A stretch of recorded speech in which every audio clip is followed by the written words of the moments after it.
الحمد للہ وکفا والصلاة والسلام علی عباده الذین اصطفى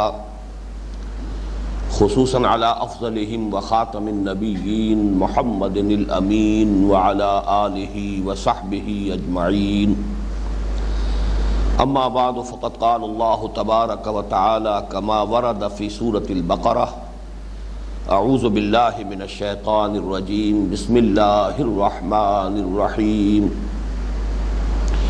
وقالوا لن تمسنا النار إلا أياما معدودة قل اتخذتم عند الله عهدا فلن يخلف الله عهده أم تقولون على الله ما لا تعلمون بلى من كسب سيئة وأحاطت به خطيئته فأولئك أصحاب النار هم فيها خالدون والذین آمنوا وعملوا الصالحات اولئک اصحاب الجنہ هم فیہا خالدون وَإِذْ أَخَذْنَا مِيثَاقَ بَنِي إِسْرَائِيلَ لَا تَعْبُدُونَ إِلَّا اللَّهَ وَبِالْوَالِدَيْنِ إِحْسَانًا وَذِي الْقُرْبَى وَالْيَتَامَى وَالْمَسَاكِينِ وَقُولُوا لِلنَّاسِ حُسْنًا وَأَقِيمُوا الصَّلَاةَ وَآتُوا الزَّكَاةَ ثم تولیتم الا قلیلا منکم وانتم معرضون وَإِذْ أَخَذْنَا مِيثَاقَكُمْ لَا تَسْفِكُونَ دِمَاءَكُمْ وَلَا تُخْرِجُونَ أَنفُسَكُمْ مِنْ دِيَارِكُمْ ثُمَّ أَقْرَرْتُمْ وَأَنْتُمْ تَشْهَدُونَ ثُمَّ أَنْتُمْ هَؤُلَاءِ تَقْتُلُونَ أَنفُسَكُمْ وَتُخْرِجُونَ فَرِيقًا مِنْكُمْ مِنْ دِيَارِهِمْ تَظَاهَرُونَ عَلَيْهِمْ بِالْإِثْمِ وَالْعُدْوَانِ وَإِنْ يَأْتُوكُمْ أُسَارَىٰ تُفَادُوهُمْ وَهُوَ مُحَرَّمٌ عَلَيْكُمْ إِخْرَاجُهُمْ أَفَتُؤْمِنُونَ بِبَعْضِ الْكِتَابِ وَتَكْفُرُونَ بِبَعْضٍ فَمَا جَزَاءُ مَنْ يَفْعَلُ ذَلِكَ مِنْكُمْ إِلَّا خِزْيٌ فِي الْحَيَاةِ الدُّنْيَا وَيَوْمَ الْقِيَامَةِ يُرَدُّونَ إِلَىٰ أَشَدِّ الْعَذَابِ وَمَا اللَّهُ بِغَافِلٍ عَمَّا تَعْمَلُونَ أُولَٰئِكَ الَّذِينَ اشْتَرَوُا الْحَيَاةَ الدُّنْيَا بِالْآخِرَةِ فَلَا يُخَفَّفُ عَنْهُمُ الْعَذَابُ وَلَا هُمْ يُنصَرُونَ صدق اللہ العظیم رب اشرح لي صدری ويسر لي امری واحلل عقدۃ من لسانی یفقہوا قولی اللهم ربنا الہمنا رشدنا واعذنا من شرور انفسنا اللهم ارنا الحق حقا وارزقنا اتباعه وارنا الباطل باطلا وارزقنا اجتنابه اللهم وفقنا لما تحب وترضى آمین یا رب العالمین۔ سورہ بقرہ میں بنی اسرائیل کے ساتھ جو خطاب 8ویں رکوع سے شروع ہو کر اور 15ویں رکوع کے آغاز تک جاری ہے، ویسے تو یہ خطاب آپ کو معلوم ہے کہ 5ویں رکوع سے شروع ہوا ہے، لیکن پہلا رکوع دعوت پر مشتمل ہے، پھر 6واں اور 7واں 2 رکوع صرف واقعات ان کی تاریخ کے جن میں اللہ تعالیٰ نے اپنے احسانات کا تذکرہ فرمایا اور ان کی احسان فراموشی، احسان ناشناسی، ناہنجاری عملی طور پر جو ہوتی رہی، اس کے تذکرے سے گویا کہ کنکلوڈ کر دیا فَضُرِبَتْ عَلَيْهِمُ الذِّلَّةُ وَالْمَسْكَنَةُ وَبَاءُوا بِغَضَبٍ مِّنَ اللَّهِ، کہ اپنے اس طرز عمل کے باعث وہ اللہ تعالیٰ کے غضب کے مستحق قرار پائے۔ اس کے بعد سے نیا سلسلہ مضمون ہے کہ جو 8ویں رکوع سے شروع ہوتا ہے اور اب تا اختتام چلے گا 15ویں رکوع کے آغاز تک۔ اس کا رنگ جو ہے وہ میں عرض کر چکا ہوں کہ اگرچہ اس میں بھی تنقید ہے بنی اسرائیل پر، لیکن اس طور سے ہے کہ صرف واقعات کا تذکرہ نہیں ہے بلکہ جنرلائز بھی کیا گیا ہے، اور زیادہ تر وہ چیزیں یہاں سامنے آ رہی ہیں یکے بعد دیگرے کہ جو امت مسلمہ میں بھی بعین ہی پیدا ہوئی ہیں، خواہ وہ اعتقادی گمراہیوں کے قبیل سے ہو اور خواہ عملی گمراہیوں کے قبیل سے ہو۔ یہ گویا کہ پیشگی تنبیہ ہے امت مسلمہ کو، امت محمد کو صلی اللہ علیہ وسلم، کہ کسی بھی مسلمان امت میں جب وہ زوال سے دوچار ہو جائے وہ جو علامہ اقبال کا کہ الفاظ زوال علم و عرفاں، نہ ہو نومید نومیدی زوال علم و عرفاں ہے۔ جب علم اور عرفان، اللہ کی معرفت، اللہ پر یقین، آخرت کا یقین، جب اس میں اضمحلال ہوتا ہے تو ظاہر بات ہے کہ پھر ہر طرح کی اخلاقی اور اعتقادی اور نظری اور فکری اور عملی گمراہیاں جو ہیں انسان میں پیدا ہو جاتی ہیں۔ تو جب کسی مسلمان امت میں یہ زوال پیدا ہوتا ہے تو اس کے مظاہر کیا ہوتے ہیں، اس کے آثار کیا ہوتے ہیں، وہ کس قسم کے غلط عقیدوں کی قائل ہو جاتی ہے، کس قسم کے امانی جو ہیں وہ اس کے دلوں میں گھر کر لیتے ہیں، شریعت کے ساتھ پھر ان کا طرز عمل کیا ہوتا ہے، یہ ہے اصل میں وہ باتیں کہ جو آ رہی ہیں۔ اور جیسا کہ میں نے عرض کیا، اگرچہ حوالہ بنی اسرائیل کا ہے، ان کے تاریخ کے دوران جو بھی یہ اعتقادی اور نظری اور فکری اور عملی اور اخلاقی خرابیاں پیدا ہوئی، لیکن یہ کہ ساتھ ہی پھر جنرلائز کر کے جن کو کہا جائے یونیورسل ٹروتھس، وہ حقائق کے جو ابدی ہیں، پھر ان کی اننسیشن اور ان کو بھی بڑے ہی واضح الفاظ کے اندر بیان کیا گیا ہے۔ اس میں جو 9ویں رکوع کے آخر میں مضمون آیا، وَقَالُوا لَن تَمَسَّنَا النَّارُ إِلَّا أَيَّامًا مَّعْدُودَةً، انہیں یہ زوم ہو گیا، انہیں یہ خیال ہو گیا، انہوں نے یہ من گھڑت عقیدہ ایجاد کر لیا کہ ہمیں تو آگ چھو ہی نہیں سکتی مگر گنتی کے چند دن۔ یعنی یہ کہ قیامت کے محاسبے میں ہمارے ساتھ پریفرنشل ٹریٹمنٹ ہوگا، چونکہ ہم موسیٰ کی امت ہیں، ہم اہل کتاب ہیں، ہم ابراہیم کی ذریت ہیں، کئی نسبتیں ہماری ایسی ہیں کہ جس کے بنا پر ہمارے ساتھ وہ معاملہ نہیں ہوگا جو بقیہ پوری نوع انسانی سے ہوگا۔ اللہ کے ہاں تولنے کے باٹ علیحدہ ہوں گے، ان کے لیے علیحدہ معیار ہوگا، ہمارے لیے علیحدہ معیار ہوگا۔ ان کے لیے خلود فی النار ہے، لیکن ہم نے بہت گناہ بھی کر لیے، تب بھی بہرحال یہ ہے کہ ہمارے ساتھ معاملہ وہ نہیں ہوگا، ہم آگ میں ہمیشہ تو رہ ہی نہیں سکتے، بلکہ جیسا کہ میں حوالوں سے بیان کر چکا ہوں کہ جو تالمود کے مختلف حوالے ہیں، ان کے حوالے سے تو ان کا عقیدہ یہ تھا کہ آگ ہمیں چھو ہی نہیں سکتی، بلکہ ایک عقیدہ یہ تھا کہ جہنم کے دروازے پر حضرت ابراہیم بیٹھے ہوں گے اور کسی بھی مختون اسرائیلی کو داخل ہونے ہی نہیں دیں گے۔ تو یہ ان کے ہاں قائد جو ہمارے ہاں بھی ہے، تو وہ تو وہیں پر گویا کہ حضرت ابراہیم علیہ السلام کی ذریت میں سے چونکہ ہے، اور ان کی سنت جو ہے ختنہ، اس پر چونکہ انہوں نے عمل کیا ہے، تو کوئی مختون اسرائیلی جہنم میں داخل کیا ہی نہیں جا سکے گا، اس لیے کہ دروازے پر حضرت ابراہیم بیٹھے ہوں گے ان کو بچانے کے لیے۔ زیادہ سے زیادہ عام خلق خدا کی آنکھوں میں دھول جھونکنے کے لیے اگر ہمیں کہیں، تاکہ الزام نہ آئے اللہ تعالیٰ کی صفت عدل پر، اگر ہمیں جہنم میں ڈال بھی دیا گیا تو گنتی کے چند دن۔ اس میں اگرچہ روایات تو میں آپ سے عرض کر چکا ہوں کہ وہ 40 دن کی بھی ہے، اس لیے کہ 40 روز تک وہ جو بچھڑے کی پرستش ان کے ہاں ہوتی رہی تھی، تو انہوں نے مانا کہ ہاں یہ ہمارا اتنا بڑا جرم تھا کہ اس کے نتیجے میں کسی اسرائیلی کے لیے اتنی مدت تک جہنم کے اندر رہنا جو ہے وہ گویا کہ اس کا امکان پیدا ہو گیا۔ لیکن یہ کہ اکثر جو ان کا خیال ہے وہ چند دن، اور یہاں پر بھی چونکہ میں آپ کے سامنے عرض کر چکا ہوں کہ سورہ آل عمران میں اس آیت مبارکہ کا جو مثنیٰ آیا ہے اس میں معدودہ کی بجائے لفظ آیا ہے معدودات، اور یہ اصول جو ہے بارہا ہمارے سامنے آ چکا ہے، القرآن یفسر بعضہ بعضا۔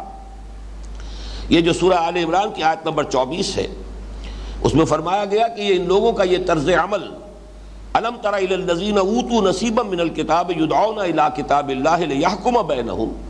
ثم یتولی فریق منہم وہم معرضون، کیا تم دیکھتے نہیں اہل کتاب کے گروہ کو کہ انہیں بلایا جاتا ہے اللہ کی کتاب کی جانب کہ وہ ان کے مابین فیصلہ کریں، لیکن یہ کہ وہ اعراض کرتے ہیں، منہ موڑ لیتے ہیں، حالانکہ کتاب پر ایمان کے مدعی ہیں، لیکن کتاب پر ایمان کے دعوے کے باوجود اس سے اعراض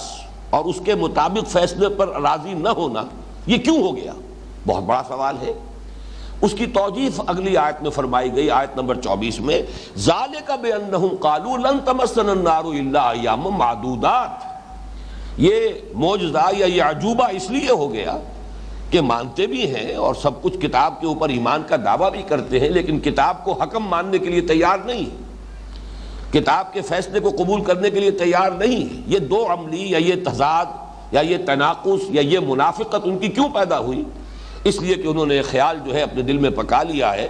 ذالک بانہم قالوا لن تمسنا النار الا ایاما معدودات وغرہم فی دینہم ما کانوا یفترون، یہ جو افتراء انہوں نے کیا ہے، من گھڑت خیالات کو جو عقائد کی شکل دے لی ہے، اس کی وجہ سے انہیں ان چیزوں نے ان کے دین میں دھوکہ دیا ہے۔ یہاں لفظ معدودات آیا ہے سورہ بقرہ کی اس آیت میں، معدودات جمع قلت ہے، اور اس کا اطلاق ہوتا ہے 3 سے لے کے 9 تک پر۔ تو یہی جو ہے زیادہ ان کا عقیدہ بھی ہے، تالمود کے مختلف حوالوں سے معلوم ہوتا ہے کہ بس گنتی کے چند دن سے مراد یہ ہے، زیادہ سے زیادہ 9 دن تو ہمیں جہنم میں رکھا جا سکے گا، باقی اس کے بعد ہم نکال لیے جائیں گے۔ اللہ تعالیٰ کا تبصرہ اس پر کیا آیا؟ قُلْ اتَّخَذْتُمْ عِندَ اللَّهِ عَهْدًا فَلَن يُخْلِفَ اللَّهُ عَهْدَهُ۔ اے نبی ان سے کہیے کیا تم نے اللہ سے کوئی عہد لے لیا ہے کہ اب تمہیں یقین ہے کہ اللہ اپنے عہد کی خلاف ورزی نہیں کرے گا؟ ام تقولون علی اللہ ما لا تعلمون، یا یہ کہ تم اللہ کی طرف منسوب کر رہے ہو وہ چیزیں کہ جس کے لیے تمہارے پاس کوئی بنیاد نہیں، کوئی دلیل نہیں۔ قول کے بعد جب اعلیٰ کا صلہ آ جائے تو اس کے معنی ہوتے ہیں کہ کوئی بات کسی کی طرف غلط طور پر منسوب کر دینا۔ ایک بات آپ نے نہیں کہی ہے لیکن آپ کی جانب منسوب کر کے کہی جا رہی ہے کہ انہوں نے یہ بات کہی ہے، تو یہ گویا کہ قول اعلیٰ ہوگا، کسی پر افتراء بازی کرنا۔ ام تقولون علی اللہ ما لا تعلمون۔ اس کے بعد وہ آیت آئی، بلا من کسب سیئۃ واحاطت بہ خطیئتہ فاولئک اصحاب النار هم فیہا خالدون۔ کیوں نہیں؟ جس کسی نے بھی کمائی جان بوجھ کر ارتکاب کیا ایک ہی بڑے گناہ کا، یہاں چونکہ سیئۃن ہے، تنکیر ہے، نکرہ ہے، نکرہ کے 2 مفہوم لیے جاتے ہیں، ایک تو یہ کہ ایک گناہ، کتابن ایک کتاب، کوئی کتاب، اور الکتاب وہ پھر معین کتاب ہو جائے گی، یا یہ کہ اس میں حشر کا مفہوم بھی ہو سکتا ہے، وہ جو ہے جمع کا بھی مفہوم دے سکتا ہے، الف لام اگر داخل ہو جائے، لیکن یہ کہ یہاں پر جب آئے گا نکرہ میں تو ایک، اور اس میں تفخیم کا پہلو بھی ہوتا ہے کہ بڑا گناہ، صغیرہ نہیں، کبیرہ گناہ۔ جس کسی شخص نے جان بوجھ کر متعمدن اگر ایک بھی کبیرہ گناہ کا ارتکاب کیا، وَأَحَاطَتْ بِهِ خَطِيئَتُهُ، اور اس کی خطا نے، اس کے گناہ نے اس کا احاطہ کر لیا، یہ ہے اصل میں لفظ جس پر غور کرنے کی ضرورت ہے۔ اور اسی پر پھر مفسرین نے، چاہے وہ متقدمین میں سے ہیں یا متاخرین میں سے ہیں، اس پر پوری توجہ کی ہے کہ یہ جو احاطہ ہے،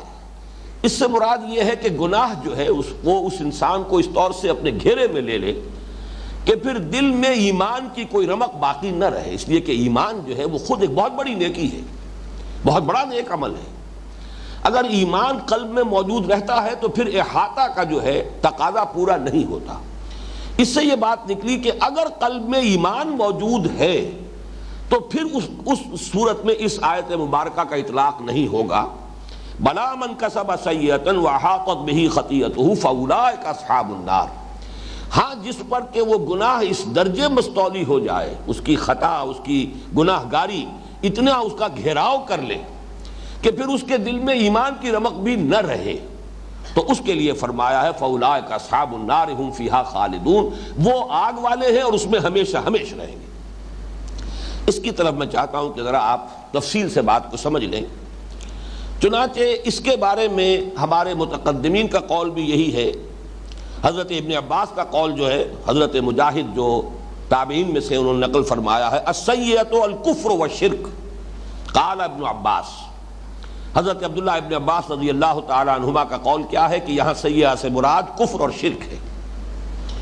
اسی طریقے سے معالم التنزیل میں واحدی سے یہ الفاظ نقل کیے گئے ہیں، المؤمنون لا يدخلون فی حکم هذه الآیہ، مومن اس آیت کے حکم میں داخل نہیں ہو سکتا جو صاحب ایمان ہو۔ پھر اس پر خاص طور پر جو مختلف ہمارے مفسرین نے اس پہ جو حواشی درج کیے ہیں، ان میں سے مثلاً میں مولانا عبدالماجد دریابادی کا حاشیہ آپ کو سنا رہا ہوں کہ بعض اہل باطل یعنی معتزلہ اور خوارج وغیرہ نے اس آیت سے مومن عاصی کی عدم مغفوریت پر استدلال کرنا چاہا ہے جو باطل ہے۔ یہ ہے اصل میں ایک بہت بڑا مسئلہ جس پر تفصیلی گفتگو تو میں اپنے ان خطبات میں کر چکا ہوں جو حقیقت ایمان کے موضوع پر میں نے دیے تھے غالباً 2 یا 3 سال قبل، لیکن چونکہ اب یہ آیت مبارکہ اس زیر درس آئی ہے تو اس کے بارے میں کچھ باتیں میں چاہتا ہوں کہ یہاں بھی دوبارہ دہرا دوں۔ اصل میں علماء کرام کو چونکہ یہ احتیاط ملحوظ رہتی ہے کہ کہیں مومن کے بارے میں یہ مغالطہ نہ ہو جائے۔ عقیدہ یہ ہے، اور میں بھی اس کا قائل ہوں، کہ اگر کسی شخص کے دل میں ایمان کی کوئی رمق ہے کسی درجے میں بھی ایمان ہے، تو پھر وہ اپنے گناہوں کے بقدر سزا پا کر جہنم سے نکال لیا جائے گا اور جنت میں داخل کیا جائے گا، اس لیے کہ ایمان بہت بڑی شے ہے، اس میں کوئی شک نہیں۔ لیکن یہاں اصل جو مغالطہ ہوتا ہے وہ کس بنیاد پر ہے؟ ایک ایمان حقیقی ہے اور ایک ایمان ہے قانونی اور ظاہری۔ ایک شخص کافر ہے، کھلم کھلا انکار کر رہا ہے، وہ تو کھلم کھلا کافر ہے، لیکن یہ کہ ایک شخص دعویٰ ایمان کا کر رہا ہے، قانوناً مسلمان ہے، اور اس اعتبار سے قانونی ایمان کا اطلاق بھی اس پر ہو جاتا ہے، لیکن دل میں ایمان غائب ہو چکا، دل سے ایمان رخصت ہو چکا، دل سے ایمان زائل ہو چکا۔ اس کیفیت کو اگر اس امکان کو سامنے نہیں رکھا جائے گا تو ان آیات کے اندر جو تنبیہ کا پہلو ہے، انذار کا پہلو ہے، جس سے کہ انسان اپنی اصلاح پر متوجہ ہو سکتا ہے، جس سے اسے جھڑجھڑی آئے، جس سے اس پر کوئی تشویش اور فکر جو ہے اسے لاحق ہو جائے، وہ سارے اثرات زائل ہو جاتے ہیں۔ اس لیے کہ یہ بات اصل میں سمجھ لینی چاہیے کہ ہو سکتا ہے ایک شخص جو ہے وہ صاحب ایمان ہے، لیکن کسی گناہ پر اصرار کرتا ہے، گناہ پر گناہ کیے چلا جاتا ہے، مسلسل فہم کرتا ہے۔ ایک حال ایسا ہو سکتا ہے کہ ایمان اس کے دل سے بالکل زائل ہوتا ہے۔ اس کیفیت کو اگر نہیں تسلیم کریں گے کہ قانوناً تو پھر بھی وہ مسلمان رہے گا، قانوناً وہ مومن شمار کیا جائے گا، لیکن حقیقت کے اعتبار سے کافر ہو چکا۔ اور یہ بات سمجھ میں آتی ہے جب قرآن مجید میں نفاق کے بارے میں جو کچھ فرمایا گیا ہے، سورہ منافقون کی آیت نمبر 3، ذالک بانہم آمنوا ثم کفروا فطبع علی قلوبہم فہم لا یفقہون۔ یہ اس لیے کہ وہ ایمان تو لائے تھے، جیسا کہ میں نے حقیقت نفاق کے اپنے خطبات میں کئی مرتبہ واضح کیا کہ ایک تو نفاق ہوتا تھا شعوری، ایک شخص جان بوجھ کر محض دھوکہ دینے کے لیے ایمان لاتا ہے، جیسے کہ سورہ آل عمران کے اندر اس کا تذکرہ کیا گیا کہ یہود کی ایک سازش تھی، انہوں نے سازش کی کہ صبح کے وقت ایمان لے آؤ، آمنوا بالذی انزل علی الذین آمنوا وجہ النہار واکفروا آخرہ۔ اب صبح کے وقت ایمان لاؤ، ایمان کا اعلان کرو، حضور کی صحبت میں جا کے بیٹھو، دن بھر وہاں رہو، شام کو کہو جی ہم نے تو دیکھ لیا، بہت قریب آ کر کچھ نہیں ہے، دور کے ڈھول سہانے تھے، کوئی حقیقت نہیں ہے، ہم تو واپس اپنے دین میں جا رہے ہیں، کفر کرو اور واپس آ جاؤ، تاکہ یہ اسلام کی اور ایمان کی جو ساکھ بن گئی ہے، جو گڈ ول بن گئی ہے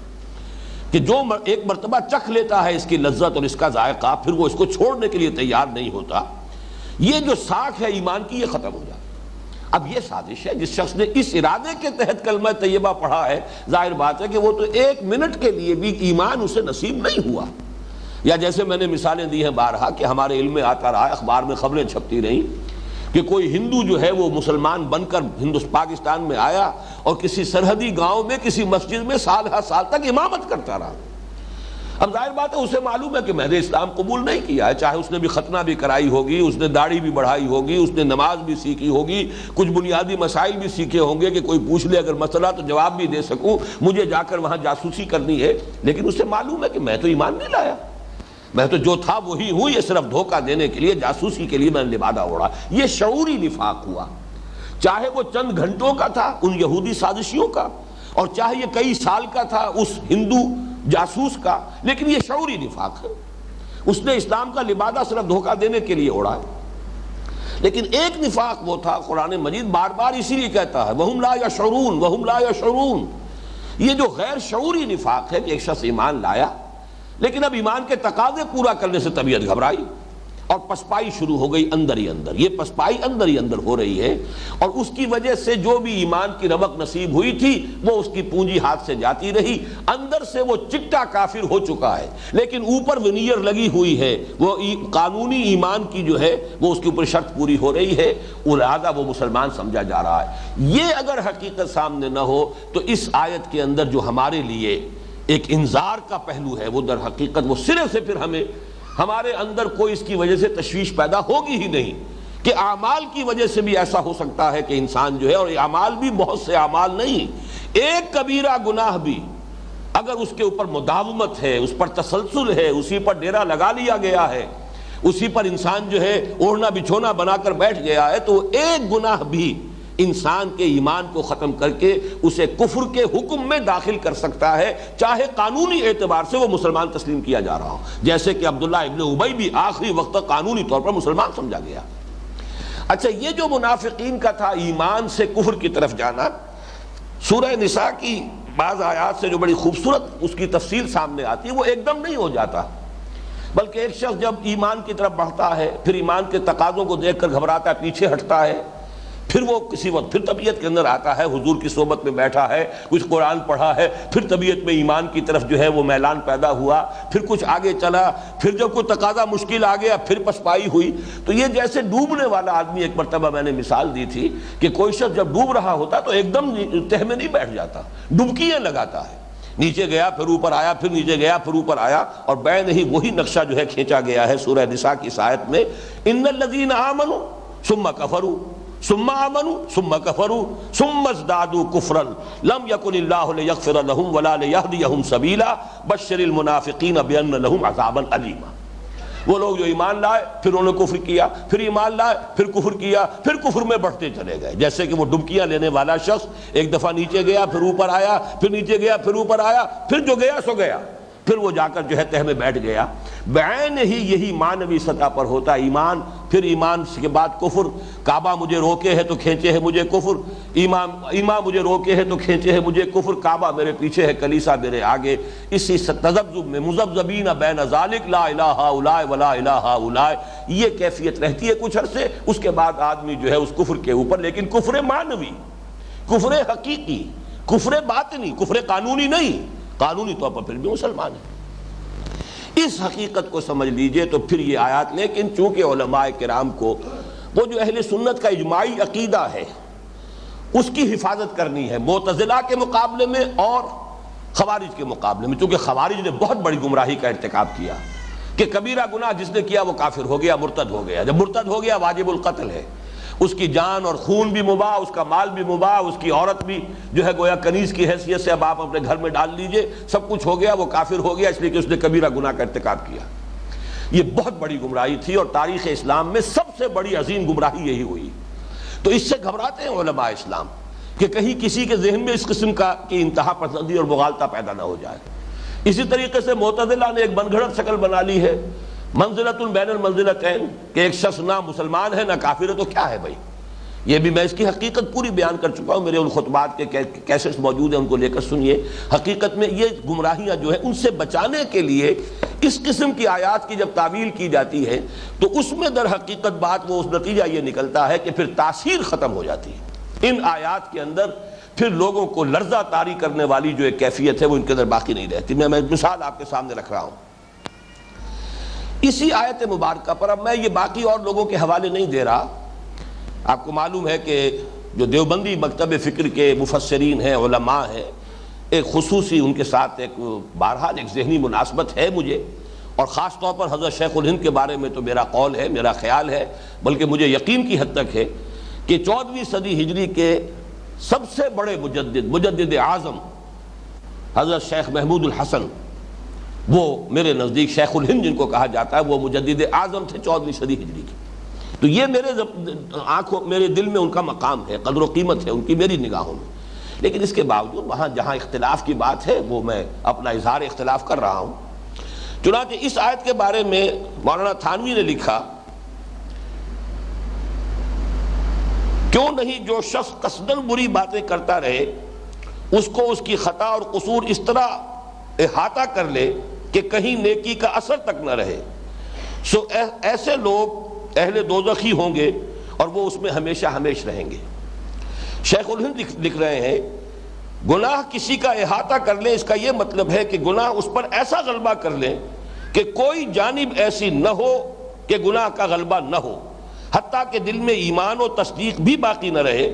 اگر دل میں ایمان و تصدیق بھی ہوگی تو احاطہ مذکور محقق نہ ہوگا،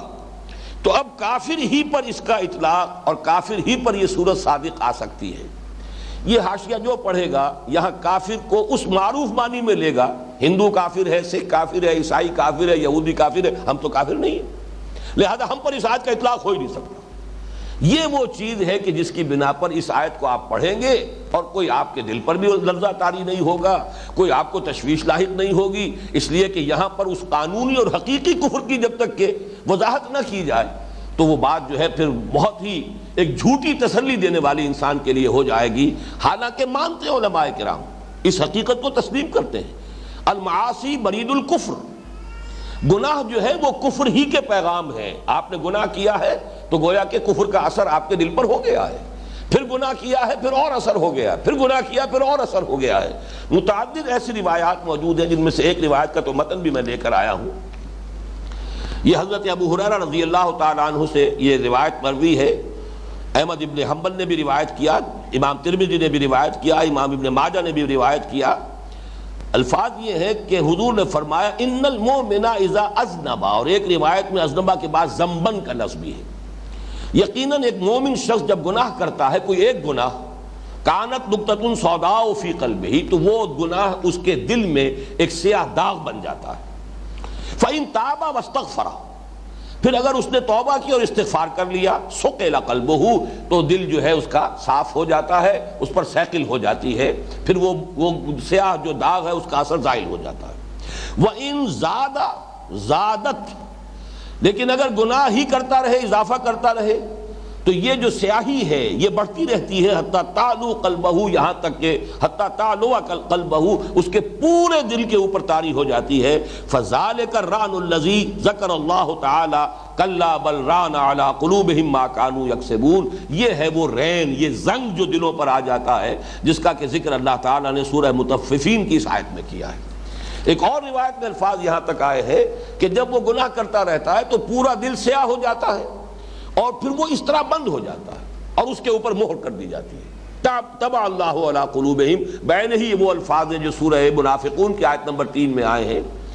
ذالک بانہم آمنوا ثم کفروا فطبع علی قلوبہم فہم لا یفقہون. اور الفاظ یہ ہیں دوسری روایت کے، پھر اس میں کوئی خیر داخل ہو ہی نہیں سکتا، دل کے اوپر مہر لگ گئی،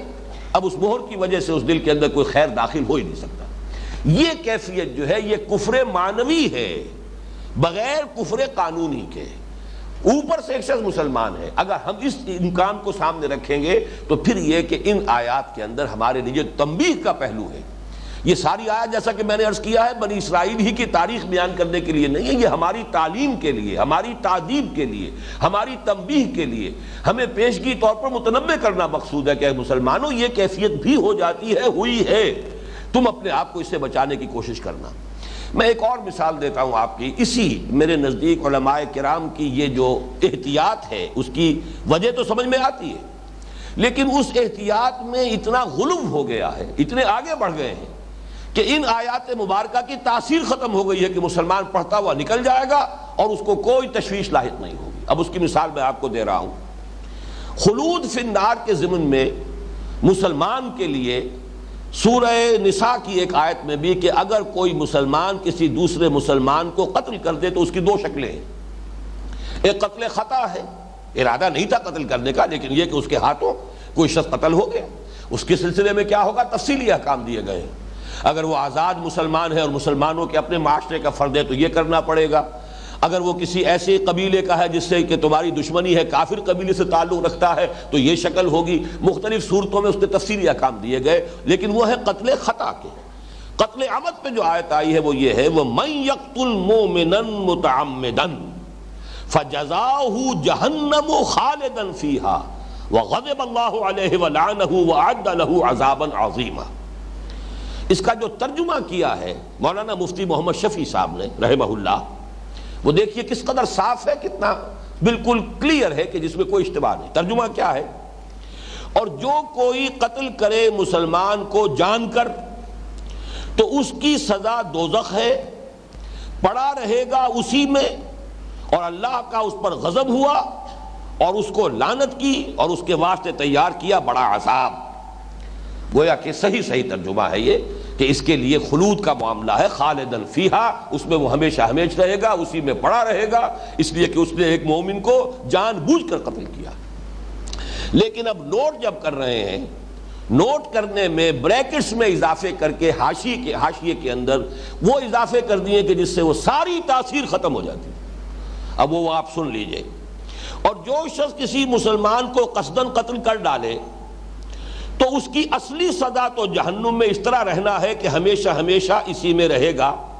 لیکن اللہ تعالیٰ کا فضل ہے کہ یہ اصلی سزا جاری نہ ہوگی، بلکہ ایمان کی برکت سے آخر نجات ہو جائے گی،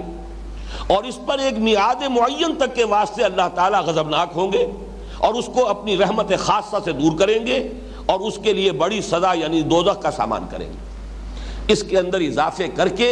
وہ جو معتزلہ اور خوارج کے نقطۂ نظر سے بچنے کی کوشش میں جو صورت بنائی ہے، اس کا نتیجہ یہ ہے کہ اب کسی مسلمان کے لیے اس میں وہ تنبیہ والا پہلو، وہ تاثیر والی بات جو ہے باقی نہیں رہی۔ اس چیز کو میں چاہتا ہوں کہ اچھی طرح سمجھ لیا جائے، اور وہ اس لیے کہ میں بھی تسلیم کرتا ہوں اگر دل میں ایمان ہے، لیکن دل کا ایمان، قانونی ایمان نہیں۔ قانونی ایمان تو منافق بھی ہر شخص کو قانونی مومن تھا۔ قرآن مجید میں کوئی آیت نہیں ہے کہ جس میں منافقین کو یا ایھا الذین نافقوا یا ایھا المنافقون سے خطاب کیا گیا۔ تمام منافقوں سے جو باتیں ہوئی یا ایھا الذین آمنوا سے ہوئی، اس لیے کہ ظاہر بات ہے قانوناً وہ بھی مسلمان ہے، وہ مومن ہے، کلمہ پڑھتے ہیں، حضور کے پیچھے نمازیں پڑھتے تھے، بلکہ 7 جنگوں میں بھی چلے جاتے تھے، چاہے جا کر وہاں فتنہ پردازی کرے، عین وقت پر 300 نکل آئے۔ لیکن یہ کہ اور دوسرے معاملات کے اندر جو ہے ان کی جو بھی ریشہ دوانیاں رہی ہیں سب کو معلوم ہے، قانوناً تو مسلمان تھے۔ عبداللہ ابن ابی بھی مرا ہے تو اس کی نماز جنازہ حضور نے پڑھی ہے۔ اپنا کرتا مبارک جو ہے، چونکہ اس کے بیٹے جو ہے، اس کے صاحبزادے وہ ایک سچے مومن تھے، عبداللہ ابن ابی، ان کی فرمائش پر حضور نے اپنا کرتا اتار کر دیا کفن کے لیے۔ حضرت عمر جب کچھ اس پر انہوں نے کہا حضور کیا کر رہے ہیں آپ، ایک منافق کے لیے آپ اپنا کرتا عطا فرما رہے ہیں۔ آپ نے فرمایا کہ اے عمر، میرا کرتا اسے اللہ کے عذاب سے بچا نہیں سکتا، لیکن یہ نوجوان جو مومن ہے، خالص مومن ہے، اس کی ایک فرمائش ہے، اس کی ایک خواہش ہے، میں پوری کر رہا ہوں، لیکن میرا کرتا اسے اللہ کے عذاب سے بچا نہیں سکتا۔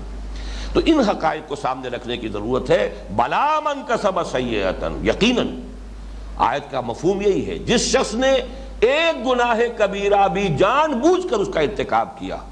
پھر اس پر مداومت کرتا رہا یہاں تک کہ اس گناہ نے اس کا احاطہ کر لیا، اور یقیناً اس کے معنی یہ ہے کہ ایمان حقیقی بھی اس سے زائل ہو گیا، اس لیے کہ گناہ کا اثر یہ ہوتا ہے۔ یہی وجہ ہے کہ توبہ کا لفظ جہاں آیا سورۃ الفرقان میں، وہ ہمارے منتخب نصاب میں داخل ہے، وہاں آمنہ کا لفظ آیا۔ جب انسان توبہ کرتا ہے حقیقت میں تو اثر نو ایمان لاتا ہے۔ الا من تاب وآمن وعمل عملا صالحا فاولئک یبدل اللہ سیئاتہم حسنات وکان اللہ غفورا رحیما۔ جو شخص توبہ کرتا ہے پھر ایمان لاتا ہے، جیسے کہ ایک حدیث میں آیا ہے، جب انسان گناہ کا ارتکاب کرتا ہے ایمان اس کے دل سے نکل کر اس کے سر کے اوپر چکر لگاتا ہے۔ اگر توبہ کرتا ہے تو لوٹ آتا ہے، دل میں داخل ہو جاتا ہے، اگر توبہ نہیں کرتا رخصت ہو جاتا ہے۔ لیکن یہ سارا معاملہ ایمان حقیقی، قلبی ایمان والا یہ جو معاملہ ہے، یہ قانونی ایمان، چاہے زانی ہو، چاہے شرابی ہو، چاہے چور ہو، چاہے ڈاکو ہو، وہ پہلے بھی مسلمان ہے، بعد میں بھی مسلمان ہے، قانوناً وہ مسلمان رہتا ہے۔ گناہ کبیرہ کے ارتکاب سے کوئی شخص کافر نہیں ہو جاتا، مرتد نہیں ہو جاتا، قانونی اسلام اس کا برقرار رہے گا۔ البتہ حقیقی ایمان کا معاملہ اور ہے، اور یہ کہ اگر حقیقتاً ایمان زائل ہو چکا ہو، مانن انسان کافر ہو چکا ہو، جیسے کوئی منافق، یا یہ کہ چاہے وہ اپنے نفاق پر شعوری طور پر متنبع نہیں ہے، خود نہیں جانتا اپنے آپ کو کہ میں منافق ہوں، تب بھی اگر گناہ کا احاطہ ایسا ہو گیا ہے کہ جس سے ایمان قلبی جو ہے وہ زائل ہو گیا ہے، تو اس پر اس آیت کا اطلاق ہوگا، چاہے ظاہری اعتبار سے دنیا میں وہ مسلمان سمجھا جا رہا ہو اور اسے اپنا گمان ہو۔ وَزَعَمَ أَنَّهُ مُسْلِمٌ۔ نفاق کے بارے میں حدیث آئی ہے کہ جس میں یہ 4 صفات ہیں یا 3 صفات غالباً، اس حدیث کے اندر الفاظ یہ آئے ہیں کہ چاہے وہ جب وہ بولے جھوٹ بولے، جب اس کے پاس امانت رکھائی جائے خیانت کرے، جب وعدہ کرے خلاف ورزی کرے، تو وہ مومن ہے، وہ منافق ہے۔ وَإِن صَامَ وَصَلَّى وَزَعَمَ أَنَّهُ مُسْلِمٌ یا انہ مومن، مجھے یاد نہیں آ رہا کہ ان میں سے کون سا لفظ ہے، چاہے وہ نماز پڑھتا ہو، روزہ رکھتا ہو اور اپنے آپ کو مسلم و مومن سمجھتا ہو۔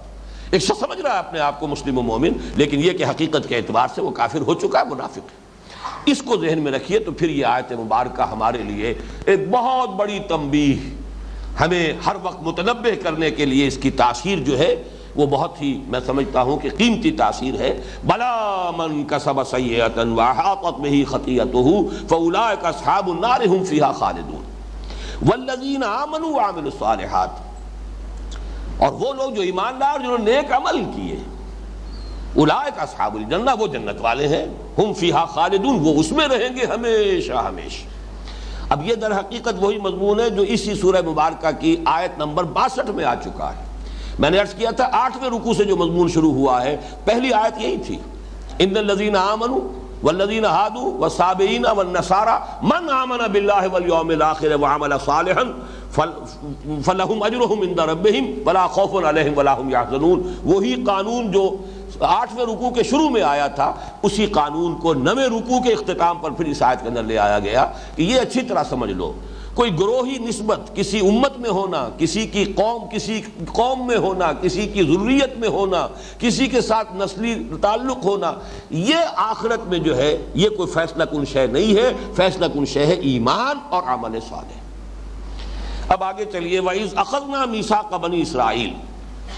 اب اس رکوع میں 10ویں رکوع میں بہت اس اعتبار سے کہ صرف 4 آیات پر مشتمل ہے، 2 مرتبہ میثاق کا ذکر ہو رہا ہے جو بنی اسرائیل سے اللہ تعالیٰ نے لیا، اگرچہ یہ ذکر اس سے پہلے بھی آ چکا ہے آیت نمبر 63 میں، وَإِذْ أَخَذْنَا مِيثَاقَكُمْ وَرَفَعْنَا فَوْقَكُمُ الطُّورَ، وہاں ہم یہ پڑھ چکے ہیں۔ اب یہاں وہ میثاق کیا تھا، اس کو 2 حصوں میں تقسیم کر کے یہاں بیان کیا جا رہا ہے۔ پہلا میثاق جس کا تذکرہ ہو رہا ہے یہ کل دین کی حقیقت کو سموئے ہوئے ہے۔ یہ یوں سمجھیے کہ جیسے حضرت عبداللہ ابن عباس رضی اللہ تعالیٰ عنہما کا قول ہے کہ سورہ بنی اسرائیل کے جو 2 رکوع ہیں، تیسرا اور چوتھا، وہ تورات کے 10 کمانڈمنٹس جو ہیں، احکام 10 کی قرآنی تعبیر ہے، وہی جو احکام دیے گئے تھے تورات میں، جو بنیاد ہے شریعت کے، اگرچہ شریعت میں آ کے تفصیل میں فرق ہو گیا ہے شریعت موسوی میں اور شریعت محمدی میں علی صاحب الصلاۃ والسلام، لیکن یہ کہ اصل اور بنیاد تو ایک ہی ہے۔ تو وہ در حقیقت فنڈامنٹلز جو ہیں وہ دیے گئے ہیں وہاں 2 رکوعوں میں، سورہ انعام میں 1 رکوع میں، اور یہاں پر وہ دیے جا رہے ہیں چند الفاظ کے اندر کہ وہ اصل فنڈامنٹلز کیا ہیں، شریعت موسوی اور شریعت محمدی علی صاحب الصلاۃ والسلام، ان دونوں کے اصل اصول اور مبادی کیا ہے۔ وہ تو ہے ایک عام میثاق۔ اس کے بعد تذکرہ ہوگا ایک میثاق خاص ہے جو یہود سے لیا گیا، چونکہ خاص طور پر اس کے حوالے سے کسی مسلمان امت میں جو گمراہی پیدا ہوتی ہے، جو بڑے پیمانے پر ہمارے اندر پیدا ہوئی ہے، آج شاید ہی کوئی مسلمان ہو، میں دعوے سے کہتا ہوں، جو اس گمراہی سے بچا ہوا،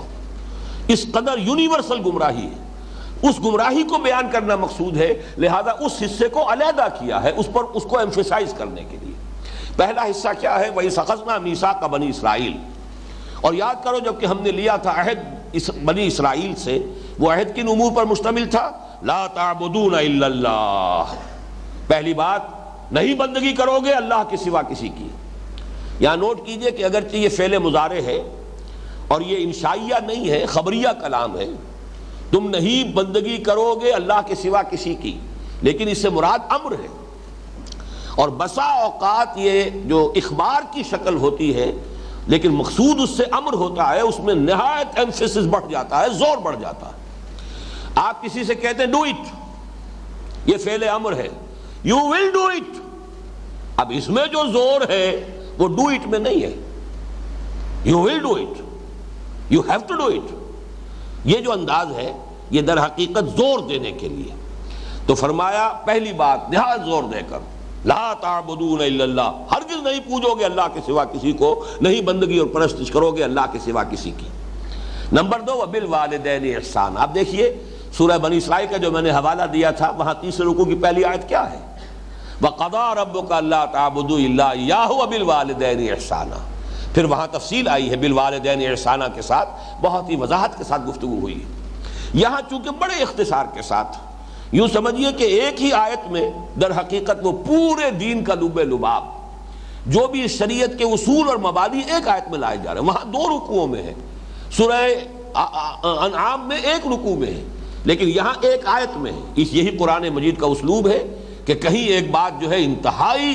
مخفف کر کے اور مختصر کر کے اور اس کو سمو دیا جاتا ہے چند الفاظ میں، جیسے کہ دریا کو ہم کہتے ہیں محاورے میں کہ کوزے میں بند کر دیا گیا، کہیں اسی کی شرح و بست ہے، اس کو پھیلایا جا رہا ہے، اسی کا سمجھیے کہ مطول ورشن ہے، اور کہیں اس کا انتہائی اختصار کے ساتھ ہے۔ تو اختصار کی انتہائی مثال یہ ہے،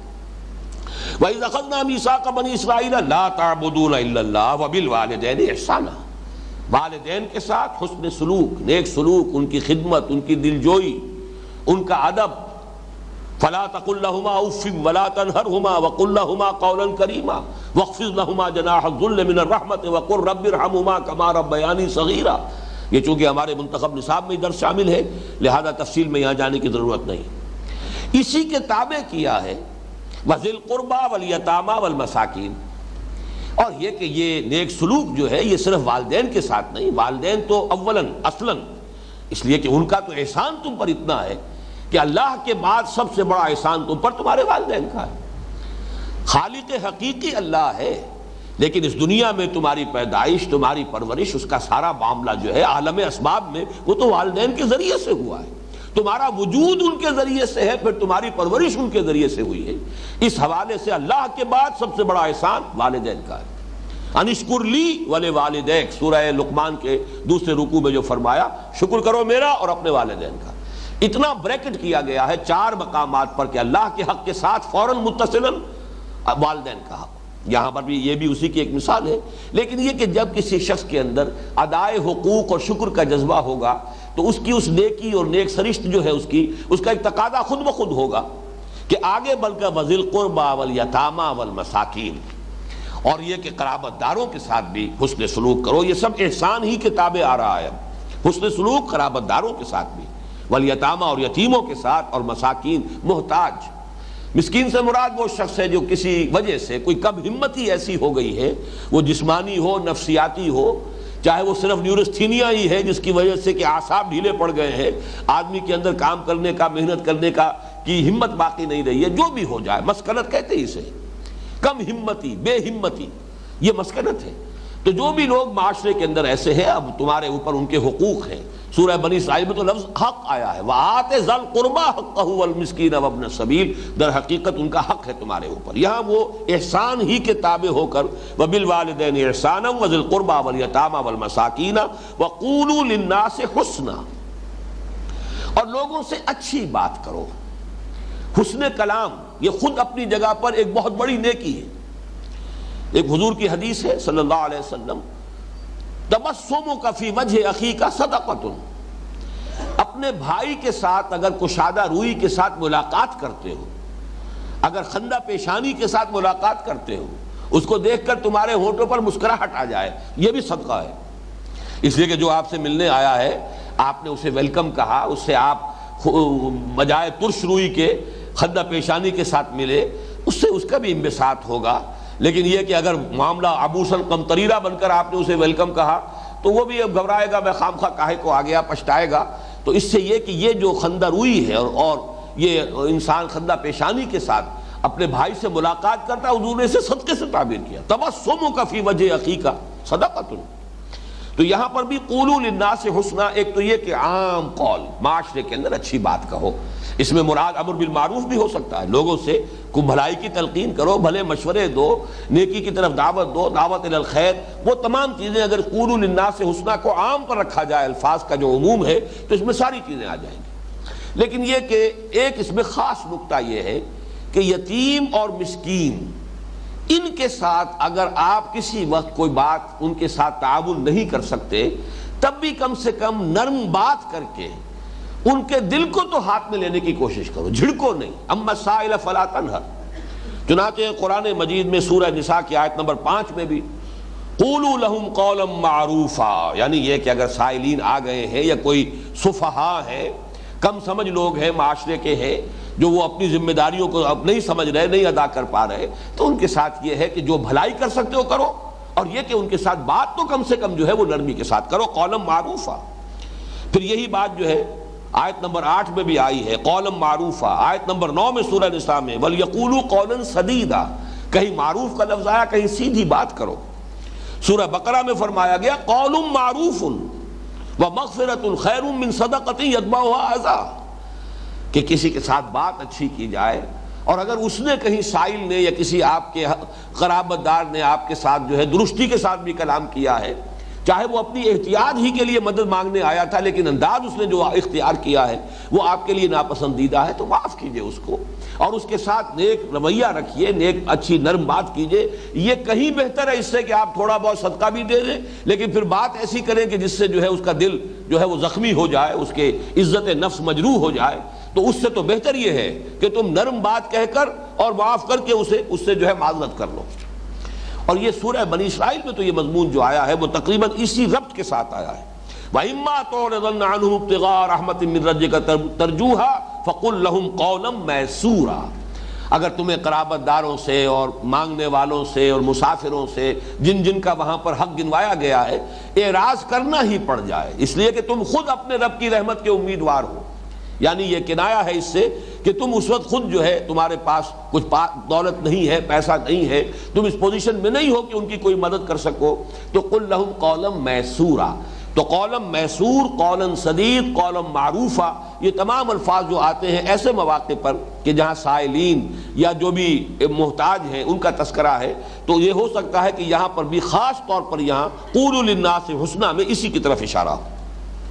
وَأَقِیمُوا الصَّلَاةَ وَآتُوا الزَّکَاةَ، اب چونکہ ایک طرف آیا تھا اللہ تعالیٰ کی بندگی، دوسری طرف تھا حسن سلوک، والدین سے شروع ہوا، ذی القربہ، یتامہ، مساکین، اور یہ کہ حسن کلام ہو، گفتگو کی جائے تو اچھی کی جائے، نرم کی جائے۔ اب اس کے لیے جو دین میں دو ستون قائم کر دیے گئے ہیں، اللہ کی بندگی کا ستون نماز، قائم رکھو نماز کو، اور یہ جو حقوق العباد کا معاملہ ہے وَآتُوا الزَّکَاةَ، زکوٰۃ ادا کرو، یہ گویا کہ اس کے لیے جو اللہ تعالیٰ نے ایک نظام کی شکل دے دی ہے۔ ویسے تو اللہ کی بندگی کرنی ہے، چلتے پھرتے بیٹھے لیٹے اللہ کو یاد کرنا ہے، اللہ کے ساتھ ذکر کثیر کی کیفیت رکھنی ہے، لیکن ایک ہے اقامت الصلاۃ، یہ گویا کہ اس کے لیے ستون ہے، الصلاۃ عماد الدین، یہ اس کی معین شکل ہے، یہ تو ہر حال میں تمہیں اس کا التزام کرنا ہے۔ اسی طریقے سے زکوٰۃ جو ہے وہ ایک معین ہے، اس کی پابندی تو کرنی ہی کرنی ہے، باقی اس سے بھی زیادہ دو، جیسے کہ حضور نے فرمایا کہ ان فی المال لحقا سوی الزکاۃ، منتخب نصاب کے درس نمبر 2 میں آیت البر کے ضمن میں یہ حدیث جو ہے ہم پڑھ چکے ہیں کہ ہرگز یہ نہ سمجھنا کہ بس زکوٰۃ دے دی ہے تو بس جو بھی حق تھا مال میں تم دوسروں کا، غرباء کا، بس وہ سارا کا سارا ادا ہو گیا۔ ان فی المال لحقا سوی الزکاۃ، زکوٰۃ کے علاوہ بھی ہے، اور حضور نے پھر وہی آیت مبارکہ جو ہے آیت بر تلاوت فرمائی، لیس البر ان تولوا وجوہکم قبل المشرق والمغرب ولکن البر من آمن باللہ والیوم الآخر والملائکۃ والکتاب والنبیین وآتى المال على حبه ذوي القربى واليتامى والمساكين وابن السبيل والسائلين وفي الرقاب وأقام الصلاة وآتى الزكاة۔ آتى الزكاة تو علیحدہ آ گیا، وہ جو معین نظام ہے وہ تو علیحدہ ہے، تو پہلے جو کہا گیا ہے کہ وآتى المال على حبه ذوي القربى واليتامى والمساكين وابن السبيل، یہ تو گویا کہ اس پر اضافی ہے۔ تو حضور نے اپنے اس قول کے لیے دلیل کے طور پر اس آیت مبارکہ کی تلاوت فرمائی، اور آپ کا قول کیا تھا؟ ان فی المال لحقا سوی الزکاۃ، کبھی یہ نہ سمجھنا کہ بس زکوٰۃ اگر ادا کر دی ہے تو سارا حق ادا ہو گیا، یقیناً تمہارے مال میں زکوٰۃ کے علاوہ بھی حق ہے، غرباء کا، محتاجوں کا، محرومین کا، سائلین کا، ذوی القربہ کا، ان کے حقوق جو ہے صرف زکوٰۃ پر آ کر ختم نہیں ہو جاتے۔ یہاں بھی اسی کی مثال ہے، وَأَقِیمُوا الصَّلَاةَ وَآتُوا الزَّکَاةَ ثُمَّ تَوَلَّیْتُمْ إِلَّا قَلِیلًا مِنْکُمْ، یہ تو تم سے عہد لیا گیا تھا، قول و قرار لیا گیا تھا تمہارے ایلڈرز سے، جبکہ کوہ طور ان کے سروں پر معلق کر دیا گیا تھا، تمہارے سرکردہ 70 افراد تھے وہ جو حضرت موسیٰ علیہ السلام کے ساتھ گئے تھے، اور وہاں جب تورات کے وہ شریعت دے کر اور تم سے قول و قرار پختہ لیا گیا تھا، لیکن تمہارا حال یہ رہا ثُمَّ تَوَلَّیْتُمْ إِلَّا قَلِیلًا مِنْکُمْ، پھر تم نے روگردانی کی، پیٹھ موڑ لی، اس عہد کو پورا نہیں کیا، طرح طرح سے بہانے بنا کر اس سے پہلوتی کی راہ اختیار کی۔ ایک بہانہ تو وہ ہم پڑھ چکے ہیں کہ سبت کا قانون کیسے توڑا تم نے، کہ مچھلی پکڑی تو نہیں ہفتے کے روز، لیکن ہفتے کے روز ساری محنت ہوتی رہی، سارا وقت صرف ہو گیا اسی میں کہ وہ گڑھے کھود کھود کر سمندر کا پانی مچھلیوں سمیت وہ تالاب بنا لیے جائیں تاکہ یہ کہ پھر اتوار کو جا کر پکڑ لیں، تو وہ روح دین ختم، اس لیے کہ وہ تو اس لیے تھا کہ پورا ہفتے کا دن تم صرف کرو اللہ کی یاد میں، عبادت میں، تلاوت میں، تورات کی تلاوت کرو، تعلیم و تعلم کا معاملہ ہو، سمجھنے سمجھانے کا ہو، آپس میں مذاکرہ ہو رہا ہو تورات کا، اللہ کو یاد کرو، نماز پڑھو، اس کے لیے تھا۔ تم نے یہ کیا کہ وہ وقت تو لگا دیا سارا جو ہے اسی دھندے کے اندر، لیکن اپنے دل میں مطمئن یہ کہ ہم نے مچھلی پکڑی نہیں ہے، لہذا گویا کہ قانون شریعت کی ہم نے خلاف ورزی نہیں کی۔ یہ بھی بالکل وہی بات ہے کہ اندر سے وہی دیمک چٹ کر چکی ہے، لیکن اوپر ونیئر لگا ہوا ہے، لکڑی کی ایک تختی سی جو ہے وہ اس نے چھوڑ دی ہے، تاکہ جو ہے گھر والا جو ہے اسے یہ خیال نہ ہو کہ میری چوکھٹ جو ہے وہ ختم ہو گئی، بلکہ دھوکے ہی کے اندر رہے کہ چوکھٹ تو کھڑی ہے، جبکہ حقیقت میں وہ دیمک جو ہے اندر سے اسے کھوکھلا کر چکی۔ تو تم نے بھی شریعت کے ساتھ یہی تم نے مذاق کیا ہے، یہی کھیل کھیلا ہے۔ تو یہاں فرمایا ثم تولیتم الا قلیلا منکم وانتم معرضون، یہ انتم معرضون، تمہارے اندر اعراض، پہلوتی ہی کرنا، کسی طریقے سے شریعت کی پابندیوں سے اپنے آپ کو بچانا، اس کا رجحان جو ہے نہایت راسخ تھا، پختہ تھا۔ یہ تم نے جو کچھ کیا ہے نیت کے ساتھ کیا، ارادے کے ساتھ کیا، وانتم معرضون، یہ ایسا نہیں ہے کہ مغالطے میں ہوا ہو، مغالطے میں، جہالت میں، نادانی میں اگر کوئی گناہ ہو جاتا ہے تو اس کا تو قانون یہ ہے کہ جیسے ہی آدمی کو ہوش آئے فوراً توبہ کرے. تو التائب من الذنب کمن لا ذنب لہ، گناہ سے توبہ کر لینے والا تو ایسا ہے جیسے کہ اس نے کبھی گناہ کیا ہی نہیں تھا.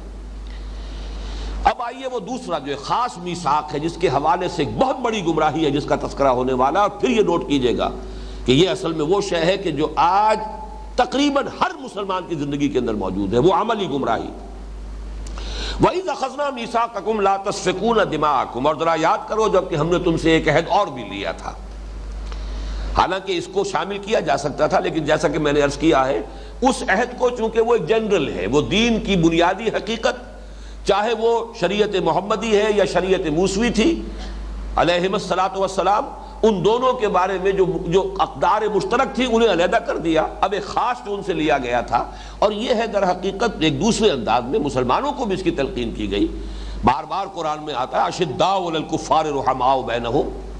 اعزۃ علی الکافرین اذلۃ علی المؤمنین، اہل ایمان کے حق میں نہایت نرم ہو، حلقہ یاراں تو بریشم کی طرح نرم، اور رزم حق و باطل ہو تو فولاد ہے مومن. اشداء علی الکفار رحماء بینہم، تو تمہیں آپس میں کیسے رہنا چاہیے مسلمانوں کا مسلمانوں کے ساتھ طرز عمل، یا چونکہ اس وقت کی مسلم امت جو ہے وہ بنی اسرائیل تھے تو ان سے کیا عہد لیا گیا تھا اسے غور سے سنیے. وَإِذْ أَخَذْنَا مِيثَاقَكُمْ، اور یاد کرو جب کہ ہم نے تم سے میثاق لیا تھا، ایک اور قول و قرار بھی بڑا پختہ لیا تھا. وہ کیا تھا؟ لا تسفکون دماءکم. یہاں پھر دیکھیے وہی فعل مضارع ہے، تم نہیں بہاؤ گے اپنا خون. اور یہ قرآن مجید کا بڑا لطیف انداز ہے. لا تسفکون دماءکم، کم سے مراد کیا ہے؟ یعنی کوئی اسرائیلی کسی دوسرے اسرائیلی بھائی کا خون نہ بہائے. دیکھنا تمہیں آپس میں رحماء بینہم بن کر رہنا ہے، تمہیں ایک دوسرے کی عزت، ایک دوسرے کے مال، ایک دوسرے کی جائیداد، ایک دوسرے کی جان، اس کے محافظ بن کر رہنا ہے. لا تسفکون دماءکم، کبھی اپنا خون نہ بہانا، آپس میں مت لڑنا، کچھ تو خون نہ کرنا، ایک دوسرے کو قتل نہ کرنا، ایک دوسرے سے جنگ نہ کرنا. وَإِذْ أَخَذْنَا مِيثَاقَكُمْ لَا تَسْفِكُونَ دِمَاءَكُمْ وَلَا تُخْرِجُونَ أَنفُسَكُمْ مِنْ دِيَارِكُمْ، اور نہ نکالنا اپنے آپ کو اپنے گھروں سے. یہاں پر بھی وہی بات، اپنے آپ کو نکالنے سے مراد کیا ہے؟ اپنے اسرائیلی بھائیوں کو مت نکالنا ان کے گھروں سے. لیکن چونکہ تم ایک امت ہو، جیسے حضور نے فرمایا مسلمان ایک امت ہے اور ہر مسلمان دوسرے مسلمان کا بھائی ہے، المسلم اخو المسلم، اس حوالے سے اگر تم نے اپنے کسی بھائی کا خون بہایا تو گویا کہ اپنا خون بہایا. جیسے ایک حدیث میں آتا ہے کہ کبھی اپنے ماں باپ کو گالی مت دیا کرو. اور کسی نے پوچھا حضور کون ہے جو اپنے ماں باپ کو گالی دے گا؟ آپ نے فرمایا تم اگر کسی کے ماں باپ کو گالی دیتے ہو تو وہ پلٹ کر تمہارے ماں باپ کو گالی دے گا، تو گویا کہ تم نے خود اپنے ماں باپ کو گالی دی. یہ انداز ہے بڑا بلیغ سمجھانے کا. تم نے اگر کسی کی عزت پر حملہ کیا، اپنے مسلمان بھائی کی عزت پر، تو تم نے اصل میں اپنی عزت پر حملہ کیا ہے. تو وہ انداز ہے وَإِذْ أَخَذْنَا مِيثَاقَكُمْ لَا تَسْفِكُونَ دِمَاءَكُمْ، تم ہرگز نہیں بہاؤ گے اپنا خون، یعنی کوئی اسرائیلی دوسرے اسرائیلی کا خون نہیں بہائے گا. وَلَا تُخْرِجُونَ أَنفُسَكُمْ مِنْ دِيَارِكُمْ، اور تم اپنے آپ کو، یعنی کوئی اسرائیلی کسی دوسرے اسرائیلی کو ان کے گھروں سے نہیں نکالے گا، ان کے شہروں سے یا ان کے ملکوں سے ملک بدر نہیں کرے گا. ثُمَّ أَقْرَرْتُمْ وَأَنْتُمْ تَشْهَدُونَ، پھر تم نے اس پر اقرار کیا، مانا، اور تم اس پر پورے طور پر گواہ بنے. تشہدون کے دونوں مفہوم ہو سکتے ہیں کہ گویا کہ جو اس وقت حضور کے زمانے میں اور نزول قرآن کے زمانے میں یہودی موجود تھے کہ تم خود گواہ ہو کہ یہ قول و قرار ہوا تھا، تمہاری تورات کے اندر یہ قول و قرار موجود ہے کہ ہم نے تم سے یہ عہد لیا تھا. اور یہ کہ جس وقت انہوں نے عہد کیا تھا جان بوجھ کر کیا تھا، پورے شعور کے ساتھ کیا تھا. اس معنی میں وانتم تشہدون کا مفہوم وہ ہوگا جو ہم کرتے ہیں. کوئی اقرار نامہ لکھتا ہے تو میں بقائمی ہوش و حواس یہ اقرار کر رہا ہوں، تو یہ گویا کہ وانتم تشہدون میں ادھر اشارہ ہو رہا ہے. تم نے خوب سوچ سمجھ کر اللہ کے ساتھ جو قول و قرار کر رہے تھے اس کی ذمہ داریوں کے پورے شعور کے ساتھ، احساس کے ساتھ تم نے اللہ سے یہ عہد کیا تھا. ثم انتم ہؤلاء، پھر یہ تم ہی لوگ ہو، تقتلون انفسکم، اپنے آپ کو قتل کرتے ہو، یعنی تم باہم ایک دوسرے کا خون بہاتے ہو. تمہارے مابین خانہ جنگیاں ہوتی ہیں، یہودی یہودی کو قتل کرتا ہے، اسرائیلی اسرائیل کو قتل کرتا ہے. وَتُخْرِجُونَ فَرِيقًا مِّنكُم مِّن دِيَارِهِمْ، اور نکالتے ہو اپنے ایک گروہ کو ان کے گھروں سے. اب یہاں پر ذرا وہ کم جو ہے وہ انفسکم کی بجائے فریقم منکم، تم نکالتے ہو اپنے میں سے ایک گروہ کو، ایک جماعت کو ان کے گھروں سے. تظاہرون علیہم بالاسم والعدوان، اور ان کے خلاف جتھا بندی کرتے ہو گناہ کے ساتھ اور زیادتی کے ساتھ۔ اسم کہتے ہیں کسی کی حق تلفی، اور عدوان ہے کسی کے حق پر چھاپا ڈالنا، دست درازی کرنا۔ یہ گویا کہ گناہ کے دو پہلو ہو گئے۔ ایک گناہ وہ ہے جس میں تقصیر کا پہلو ہے، آپ پر کوئی ذمہ داری تھی آپ نے ادا نہیں کی، یہ اسم ہے۔ اور ایک یہ کہ آپ نے کسی کا حق تلف کیا، کسی کے حق پر دست درازی کی ہے، چھینا جھپٹی کی ہے، یہ عدوان ہے۔ تظاہرون علیہم بالاسم والعدوان، تم گناہ اور زیادتی کے ساتھ ایک دوسرے کے خلاف، اپنے ہی گروہوں کے خلاف، اپنے ہی قبائل کے خلاف تم جو ہے جتھا بندی کرتے ہو۔ مظاہرہ جو ہے تظاہرون، یہ در حقیقت اپنی پیٹھوں کو جوڑ لینا۔ کہیں کوئی بڑا سخت مقابلہ ہو جائے تو پیٹھ سے پیٹھ جوڑ کر کھڑے ہو جایا کرتے تھے لوگ، تاکہ ادھر سے حملہ آور آ رہا ہے تو یہ اس سے نمٹ لے گا، ادھر سے آ رہا ہے تو وہ نپٹے گا۔ یہ ہے اصل میں کسی مقصد کے لیے اپنی پیٹھیں جمع کر لینا، جوڑ لینا۔ تو اس طریقے سے تظاہرون، زہر سے تم ایک دوسرے کے خلاف، ایک دوسرے کے اپنی قبائلی جنگوں کے اندر مظاہرہ کرتے تھے اور ان جتھے بندی کرتے تھے ان کے خلاف۔ وَإِن يَأْتُوكُمْ أُسَارَىٰ تُفَادُوهُمْ، اور اگر وہ تمہارے پاس آتے ہیں اسیر ہو کر تو اب فتیہ دے کر چھڑاتے ہو، کیونکہ شریعت موسوی میں یہ تھا کہ اگر کوئی اسرائیلی کسی دوسرے اسرائیلی کو دیکھے کہ وہ کہیں قید ہے تو اس پر لازم ہے کہ فدیہ دے کر چھڑائے۔ یہ بھی شریعت کا حکم ہے۔ اس شریعت کے حکم پر تو بڑی تم پابندی کے ساتھ عمل کرتے ہو، لیکن وہ بھی تو شریعت کا حکم تھا کہ مت ایک دوسرے کو قتل کرو، وہ بھی تو شریعت کا حکم تھا کہ مت ایک دوسرے کو ان کے گھروں سے نکالو۔ وہ دو حکم جو ہیں وہ تو تم نے نظر انداز کیے۔ البتہ ایک تیسرا حکم کہ اگر کہیں کسی یہودی کو، اسرائیلی کو تم دیکھ پاؤ کہ وہ اسیر ہے کہیں، اب اسیری ہوا کرتی تھی، کوئی مقروض ہے قرض نہیں ادا کر پایا تو وہ کہیں اسیر ہے تو اس کا قرض ادا کرو، اسے چھڑواؤ، تم پر لازم ہے کیونکہ تمہاری امت کا فرد ہے، لہذا تم فدیہ دے کر چھڑاؤ۔ یا یہ کہ کہیں اسی طریقے سے باہمی خانہ جنگی کے اندر کسی دشمن کے ہتھے چڑھ گیا کوئی اسرائیلی، وہ میں اس کا تاریخی پس منظر بھی آپ کے سامنے عرض کروں گا کہ 3 ادوار کے حوالے سے اس کو سمجھ لیجئے کہ ہوتا کیا تھا۔ پہلی بات یہ کہ حضرت موسیٰ علیہ السلام کے زمانے میں تو آپ کو معلوم ہے کہ کوئی ایک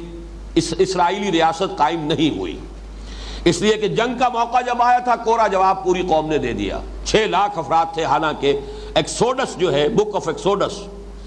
کتاب الخروج یا سفر خروج جو تورات کی ہے، اس میں گنتی دے رکھی ہے، 12 قبیلے، اتنے مرد، اتنے عورتیں، اتنے بچے فلاں قبیلے کے، اتنے مرد، اتنی عورتیں، اتنے بچے فلاں قبیلے کے۔ تو 6 لاکھ افراد تھے 12 قبیلوں کے۔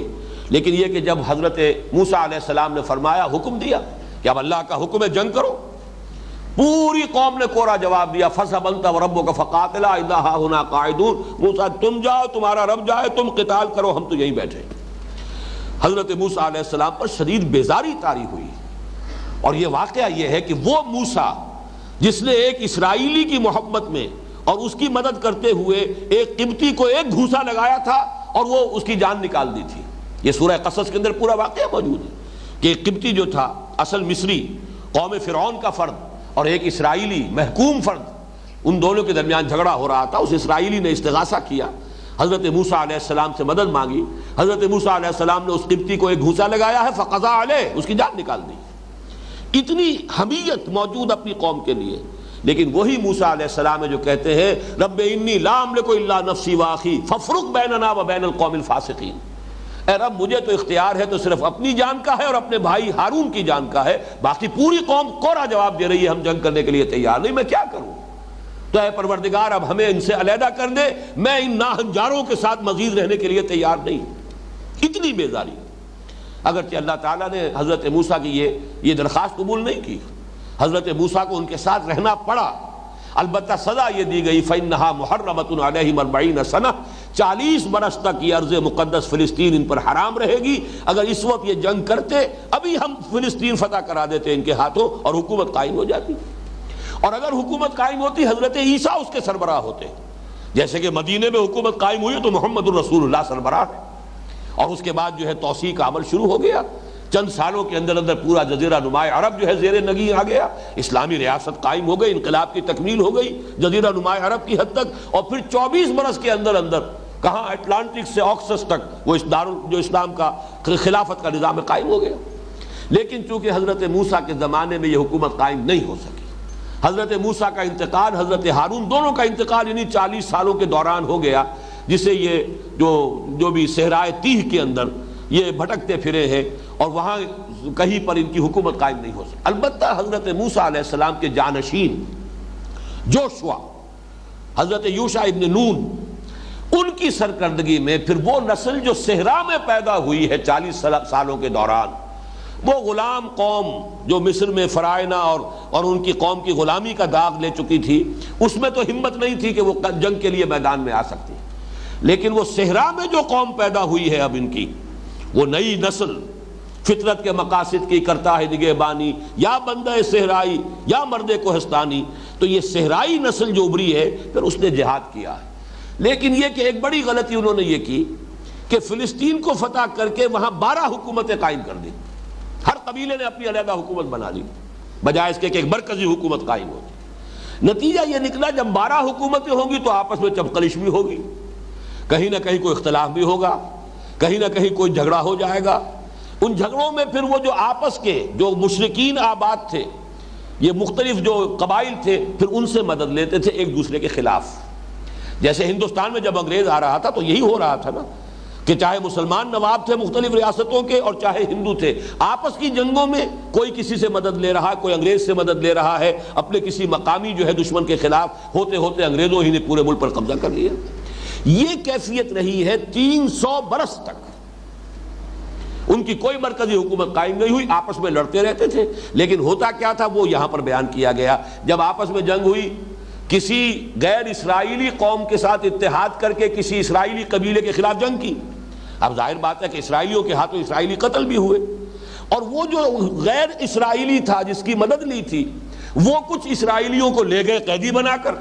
اب وہ قیدی ہے اسرائیلی جو غیر اسرائیلی قوم کے قبضے میں ہے۔ اب انہیں یاد آیا شریعت کا حکم، کہ شریعت کا حکم تو یہ ہے کہ اسرائیلی اگر قید میں ہو تو ان کو فدیہ دے کر چھڑاؤ،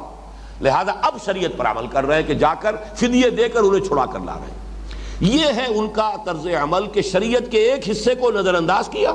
اللہ نے تو حکم دیا تھا آپس میں جنگ مت کرو، ایک دوسرے کے خلاف مت لڑو، ایک دوسرے کا خون مت بہاؤ، ایک دوسرے کو ان کے گھروں سے مت نکالو، یہ سارے احکام تو نظر انداز، لیکن ایک حکم جو ہے کہ اگر اسرائیلی کہیں پر قیدی ہو تو اسے فدیہ دے کر چھڑاؤ، اس پر عمل ہو رہا ہے پورے اہتمام کے ساتھ۔ اس کے بعد ہوا یہ کہ پھر حضرت طالوت کے زمانے میں جالوت کو جب شکست دی ہے، حضرت داؤد کی حکومت قائم ہوئی۔ یہ ان کا گولڈن ایرا ہے 100 برس کا، 16 برس حضرت طالوت کے، 40 برس حضرت داؤد کے اور 40 برس حضرت سلیمان کے۔ یہ گویا کہ یوں سمجھیے کہ اگرچہ 300 برس کا فصل ہے، لیکن یہ خلافت راشدہ کی جو 3 خلافتیں ہماری ہیں جو متفق علیہ ہیں، حضرت ابوبکر صدیق 2.5 برس، حضرت عمر فاروق 10 برس، حضرت عثمان 12 برس، یہ گویا کہ 24 برس بنتے ہیں۔ وہاں یہ 100 برس کی مدت ہے، لیکن ہے وہ 3 کا عدد موجود ہے، حضرت طالوت، حضرت داؤد، حضرت سلیمان۔ اس کے بعد کیا ہوا، جیسے کہ حضرت علی کے زمانے میں 2 حکومتیں علیحدہ ہو گئی، حضرت علی کی خلافت، لیکن یہ کہ شام کی حکومت حضرت امیر معاویہ کی علیحدہ ہے۔ اسی طریقے سے حضرت سلیمان کے بعد پھر ان یہودیوں کی 2 حکومتیں قائم ہوئی، اسرائیلی حکومت اور یہودا کی حکومت۔ پھر ان میں جنگیں چلتی رہی، وہی کچھ ہوا ایک دوسرے، اور ظاہر بات ہے کہ پھر فلسطینی جو اور دوسری اقوام تھیں غیر اسرائیلی، ان سے ایک دوسرے کے خلاف مدد لیتے تھے، پھر بھی وہاں پر بھی یہی ہو رہا ہے، یہاں تک کہ عین حضور کے زمانے میں ہوا ہے۔ اسی آیت کے کا یوں سمجھیے ایک نقشہ سامنے آیا۔ مدینے میں آپ کو معلوم ہے کہ 2 تو تھے اصل عرب قبائل، اوس اور خزرج۔ اصل میں یہ یمن سے، جبکہ وہاں پر وہ سد معارب ٹوٹا ہے اور سیلاب آیا ہے، تو وہاں سے جو عرب قبیلے نکلے ہیں تو کوئی تو چلے گئے عراق تک، کوئی شام میں جا کر آباد ہو گئے، کچھ قبیلے، یہ 2 قبیلے آ کر یہ یہاں اس مدینے کی بستی کے اندر یثرب میں آباد ہوئے، اوس اور خزرج، یہ ہے اصل عرب۔ لیکن 3 یہ یہودی قبیلے یہاں پر آباد تھے، بنو قینقاع، بنو نذیر اور بنو قریظہ۔ اب اوس اور خزرج کے جو 2 قبیلے تھے، ان کی آپس میں کھٹ پٹ رہتی تھی، چپقلش ہے، قبائلی جنگیں ہوتی ہیں۔ ان میں سے 2 جو تھے قبیلے یہود کے، بنو نذیر اور بنو قریظہ، وہ اوس کا ساتھ دیتے تھے، اور ایک قبیلہ بنو قینقاع وہ خزرج کا ساتھ دیتا تھا۔ جنگ بعاث میں یہی شکل رہی، اصل جنگ تھی اوس اور خزرج کے مابین، لیکن خزرج کے ساتھ بنو قینقاع موجود ہے اور اوس کے ساتھ بنو نذیر اور بنو قریظہ موجود ہے۔ جنگ ہوئی ہے، ایک دوسرے کو قتل کیا ہے، اور ایک دوسرے کے قیدی جب چلے گئے ہیں اوس کے یا خزرج کے قید میں، اب ان کو فدیہ دے کر چھڑا رہے ہیں۔ تو گویا کہ یہ ان کی پوری تاریخ کے اندر ایک تسلسل ہے اس عمل کا، کہ عہد یہ لیا گیا تھا وَإِذْ أَخَذْنَا مِيثَاقَكُمْ لَا تَسْفِكُونَ دِمَاءَكُمْ وَلَا تُخْرِجُونَ أَنفُسَكُم مِّن دِيَارِهِمْ ثُمَّ أَقْرَرْتُمْ وَأَنْتُمْ تَشْهَدُونَ ثُمَّ أَنْتُمْ هَؤُلَاءِ تَقْتُلُونَ أَنفُسَكُمْ وَتُخْرِجُونَ فَرِيقًا مِّنكُم مِّن دِيَارِهِمْ تَظَاهَرُونَ عَلَيْهِمْ بِالْإِثْمِ وَالْعُدْوَانِ وَإِن يَأْتُوكُمْ أُسَارَىٰ تُفَادُوهُمْ، اور اگر وہ قیدی بن کر آئیں تو تم انہیں لازماً فدیہ دے کر چھڑاتے ہو۔ یہ تمہارا بڑا تقویٰ ہے، بڑی دینداری ہے، بڑی شریعت کی پابندی ہے جس کا مظاہرہ تم کرتے ہو کہ ہم نے اپنے اسرائیلی قیدیوں کو فدیہ دے کر چھڑا لیا، حالانکہ وہ قیدی بنے ہی تمہارے اپنے غیر شرعی عمل کی وجہ سے۔ وَهُوَ مُحَرَّمٌ عَلَيْكُمْ إِخْرَاجُهُمْ، حالانکہ ان کا نکلوانا وہاں سے وہی تم پر حرام تھا۔ وہ حرام بات تو یاد نہیں رہی، اس کے اوپر تو خوب تم نے جو بھی وقتی اپنی مصلحت تھی اس کے تحت اس کی دھجیاں اڑا دی، لیکن یہ کہ اب دوسرے حکم پر، شریعت کے حکم پر عمل کر رہے ہو۔ اب یہ جنرلائزیشن آ رہی ہے جس کے بارے میں میں نے کہا یہ وہ بات ہے جو صرف یہود کے اوپر صادق نہیں آتی، آج ہر مسلمان کے اوپر صادق ہے، اس لیے کہ استثناء اتنا کم ہے، الا ماشاء اللہ، شاذ ہوگا کوئی، بالفعل شاید کوئی ایک بھی نہ ہو۔ افتؤمنون ببعض الکتاب وتکفرون ببعض، تو کیا تم ہماری کتاب اور شریعت کے ایک حصے کو مانتے اور ایک کو نہیں مانتے؟ ایک حکم یہ تھا کہ آپس میں ایک دوسرے کو قتل نہ کرو، یہ تم نے پاؤں تلے رون دیا۔ یہ بھی حکم تھا شریعت کا کہ ایک دوسرے کو ان کے گھروں سے مت نکالو، یہ بھی تم نے شریعت کا حکم جو ہے پاؤں تلے رون ڈالا۔ ہاں شریعت کا ایک حکم تمہیں یاد ہے کہ اسرائیلی اگر قید میں ہے تو اسے فدیہ دے کر چھڑاؤ، تو تم نے شریعت کے حصے بکھرے کر لیے، تم شریعت کے ایک حصے کو مانتے ہو ایک کو نہیں مانتے۔ اور یہاں پہ لفظ کتاب جو آیا اس کو نوٹ کر لیجئے، یہ ہم کئی مرتبہ دیکھ چکے ہیں کہ شریعت کے لیے لفظ کتاب آتا ہے، کوئی شے فرض کی جاتی ہے، کتب علیکم القتال، کتب علیکم الصیام۔ کتاب کا لفظ جو ہے خاص طور پر قرآن مجید کا وہ حصہ کہ جو احکام شریعہ پر مشتمل ہے، حلال اور حرام اور فرائض اور نواہی پر، در حقیقت وہ کتاب ہے۔ آیات سے مراد وہ ہے کہ جس میں ایمان کے دلائل دیے گئے ہیں، تزکیے کا مضمون بھی اس میں موجود ہے، حکمت کی آیات بھی موجود ہے، تاریخ کی آیات بھی موجود ہے، پچھلی قوموں کے جو حالات ہیں وہ بھی موجود ہے۔ خاص طور پر جو احکام شریعت ہوں گے وہ لفظ کتاب جو ہے وہ ان کی طرف اشارہ کرے گا۔ افتؤمنون ببعض الکتاب وتکفرون ببعض، تو کیا تم کتاب کے ایک حصے پر ایمان رکھتے ہو اور ایک حصے کا انکار کر رہے ہو، ایک حصے کا کفر کر رہے ہو؟ یہ کفر کیا ہے؟ یہ کفر قولی نہیں ہے، کفر عملی ہے۔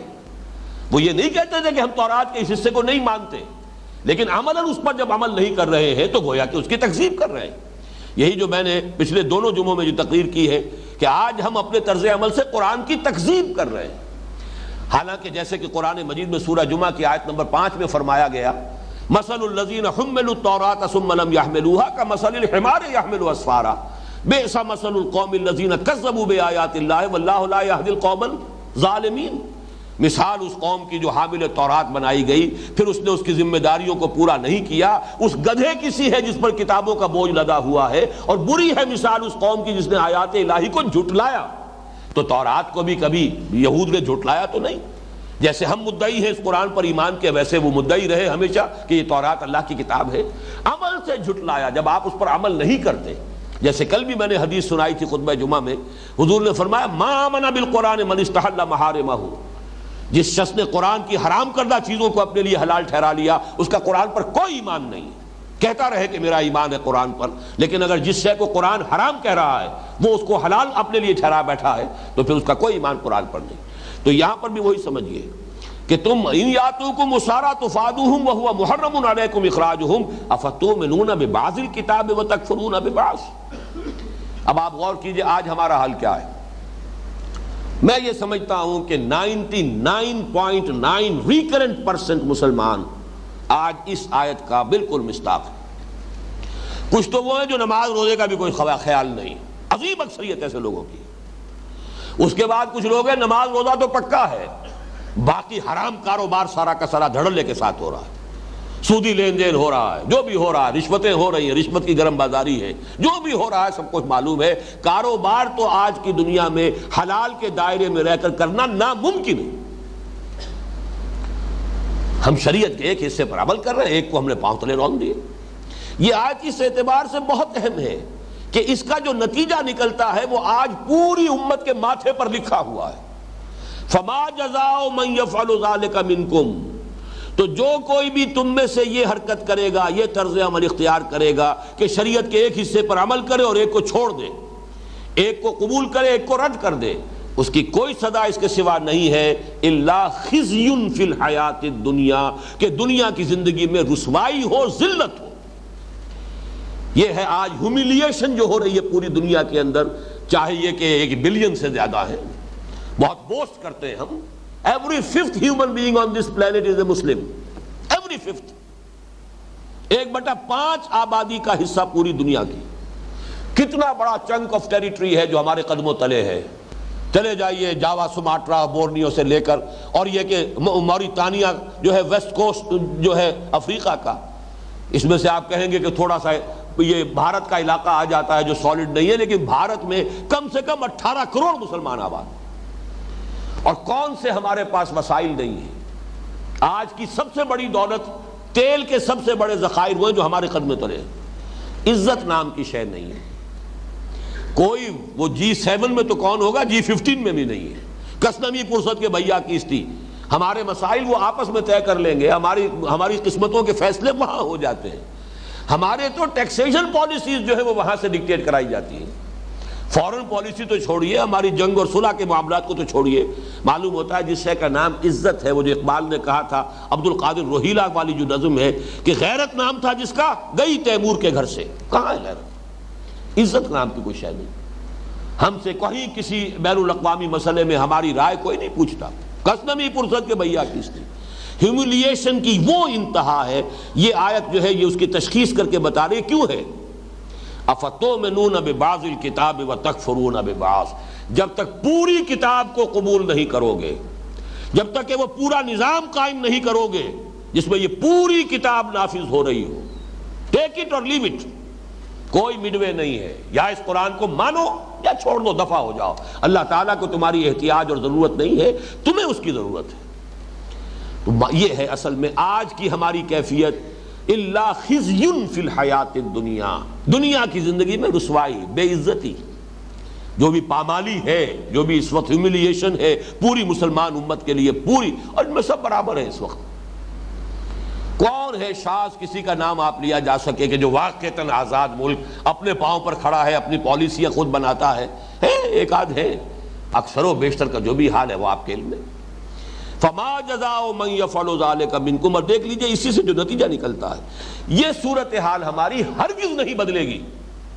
جب تک کہ کم سے کم کسی ایک خطہ ارضی کے اندر دین کا پورا نظام، شریعت کا پورا قانون نافذ نہ کر دیا جائے، کہ کوئی شے مستثنا نہ ہو،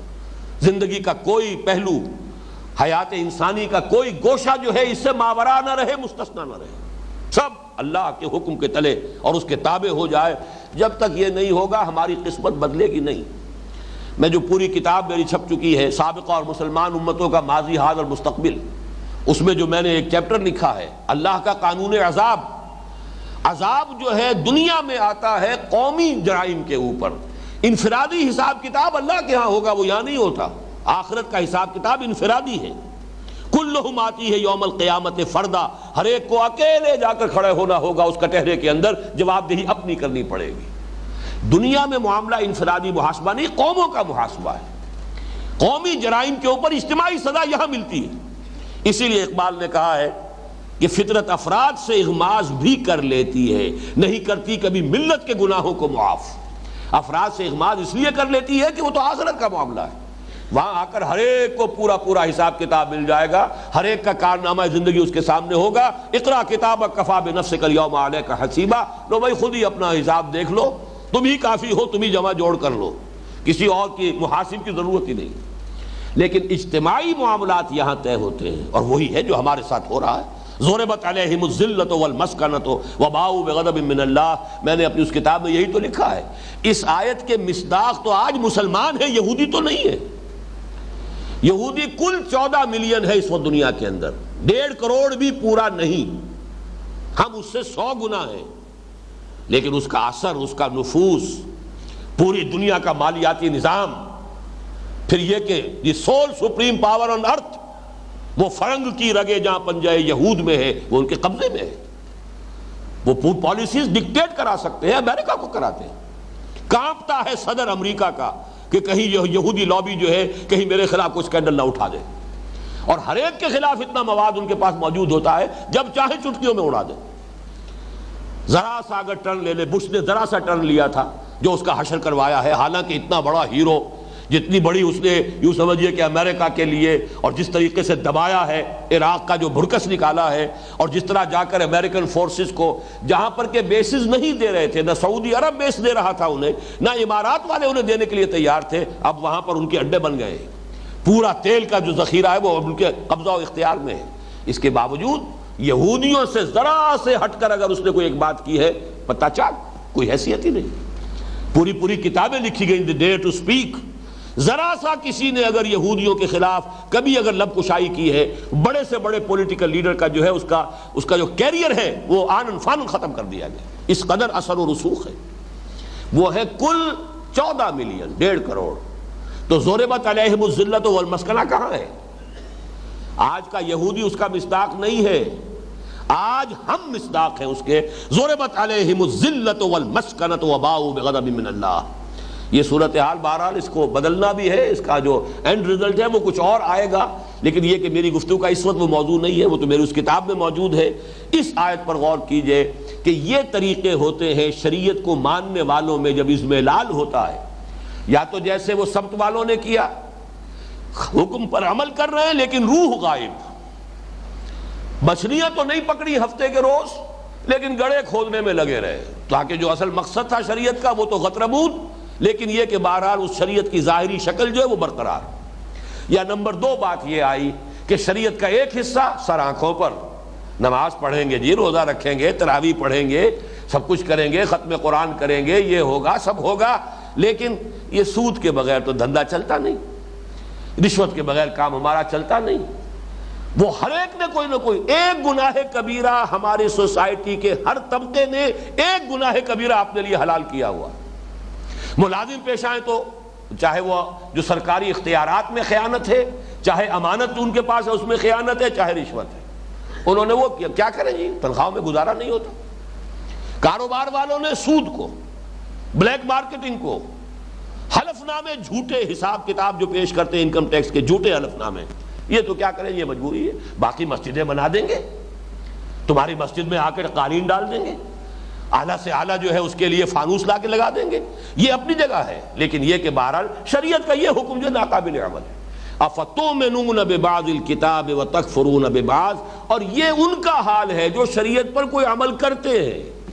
باقی چھوڑیے ان کو جن کی زندگیوں سے شریعت خارج ہو چکی، جنہیں یہ بھی پتہ نہیں کہ جمعے کا دن کون سا ہوتا ہے، ہفتے میں کب آتا ہے کب جاتا ہے۔ وہ تو اب چونکہ چھٹی ہوتی ہے اس لیے پتہ چل جائے تو چل جائے کہ آج جمعے کا دن ہے، ورنہ ہمارے معاشرے میں وہ لوگ بھی ہیں جنہیں پتہ ہی نہیں ہوتا تھا جمعہ کب آیا اور گیا، تو وہ تو شریعت سے بالکل ہی گویا کہ اپنے طور پہ آزاد کر چکے۔ لیکن یہ کہ جو شریعت پر عمل کرتے ہیں ان کا عمل یہ ہے، افتؤمنون ببعض الکتاب وتکفرون ببعض فما جزاء من يفعل ذلك منكم الا خزي في الحیاۃ الدنیا۔ اور سخت الفاظ آگے آ رہے ہیں، دنیا کی زندگی میں تو بے عزتی رسوائی ہوگی، وَيَوْمَ الْقِيَامَةِ يُرَدُّونَ إِلَىٰ أَشَدِّ الْعَذَابِ، اور قیامت کے دن جھونک دیے جائیں گے شدید ترین عذاب میں۔ یہ اشد کا لفظ آ رہا ہے، نوٹ کر لیجئے، اور یہی صیغہ ہے افعل التفضیل کا جو منافقین کے لیے آیا ہے۔ ان المنافقین فی الدرک الاسفل من النار، اسفل، منافق جہنم کے سب سے نچلے طبقے میں ہوں گے۔ کفر کے مقابلے میں اللہ تعالیٰ کو نفاق سے زیادہ نفرت ہے، نفاق زیادہ ناپسند ہے کفر کے مقابلے میں۔ کافر تو کھلم کھلا کہہ رہا ہے نا میں نہیں مانتا، بات ختم ہو گئی۔ یہ کہتے ہیں ہم مانتے ہیں اور پھر عمل یہ کر رہے ہیں، ان کی جسارت یہ، ڈٹائی کا یہ عالم ہے، یہ جو ہے استہزاء ہے، تمسخر ہے، اور یہ یقیناً اللہ کے غضب کو بھڑکانے والی بات۔ کبر مقتا عند اللہ ان تقولوا ما لا تفعلون، اللہ کے غضب کو بھڑکانے والی ہے یہ بات کہ تم کہو جو کرتے نہیں ہو۔ اسی لیے یہاں پر آیا وَيَوْمَ الْقِيَامَةِ يُرَدُّونَ إِلَىٰ أَشَدِّ الْعَذَابِ وَمَا اللَّهُ بِغَافِلٍ عَمَّا تَعْمَلُونَ، اور جان لو اللہ ناواقف نہیں ہے، غافل نہیں ہے اس سے کہ جو تم کر رہے ہو۔ تم اپنے ظاہری لبادوں سے، اپنے زبانی دعووں سے اللہ کو دھوکہ نہیں دے سکتے، تم خلق خدا کو دھوکہ دے سکتے ہو، ان کی زبانیں بند کر دو گے، ریشنلائز کرو گے اپنے ایٹیچیوڈ کو، بڑی جسٹیفیکیشن اس کے لیے فراہم کر لو گے جو چاہو گے، دنیا والوں کو چپ کرا لو گے. وَمَا اللَّهُ بِغَافِلٍ عَمَّا تَعْمَلُونَ, اللہ غافل نہیں ہے, ناواقف نہیں ہے. وہ تمہارے لباس سے, تمہارے عباؤں اور تمہارے جبوں اور تمہارے جو بھی تمہارا ظاہری تم نے تقویٰ کا لبادہ اوڑھا, اس سے دھوکہ کھانے والا نہیں ہے. ہر سال حج ہو رہا ہے, ہو کس سے رہا ہے؟ حرام کی کمائی سے ہو رہا ہے. یہ حج ہے.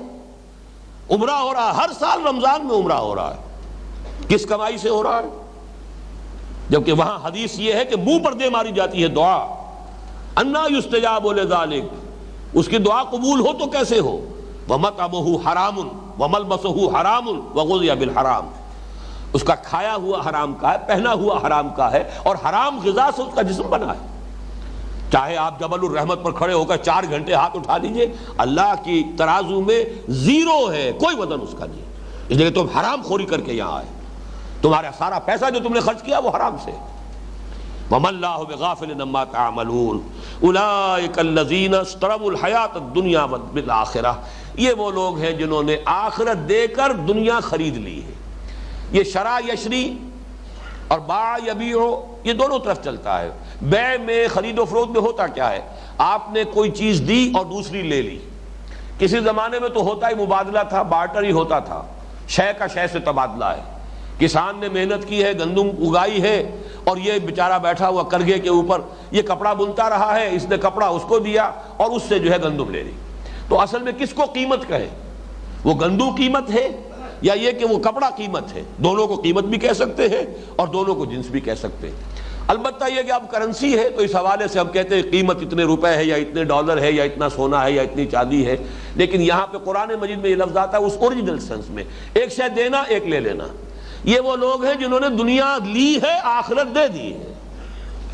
اولئک الذین اشتروا الحیاۃ الدنیا بالآخرہ, آخرت کے عوض آخرت دے کر دنیا خرید لی ہے. فلا یخفف عنہم العذاب ولا هم ینصرون, تو نہ ان پر سے عذاب کی تخفیف ہوگی, کبھی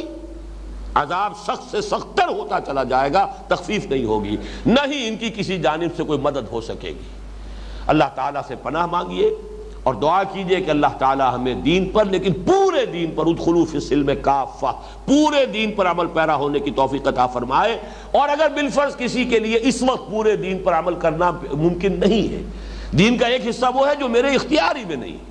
میرے اختیار میں نہیں ہے کہ چور کا ہاتھ کاٹ سکوں جب تک کہ نظام نہ بدلے اور یہ قانون نافذ نہ ہو. لیکن جو چیز میرے اختیار میں ہے اس وقت, چاہے اس میں بھوک آ جائے کوئی پرواہ نہیں, وہ تو وَلَنَبْلُوَنَّكُمْ بِشَيْءٍ مِّنَ الْخَوْفِ وَالْجُوعِ وَنَقْصٍ مِّنَ الْأَمْوَالِ وَالْأَنفُسِ وَالثَّمَرَاتِ, اس کی تو پیشگی تنبیہ موجود تھی. لیکن یہ ہے کہ جو میرے اختیار ہی میں نہیں ہے اس کا کفارہ ادا ہوگا. تن من دھن لگا دو اس نظام کو بدل کر اس نظام کو قائم کرنے میں,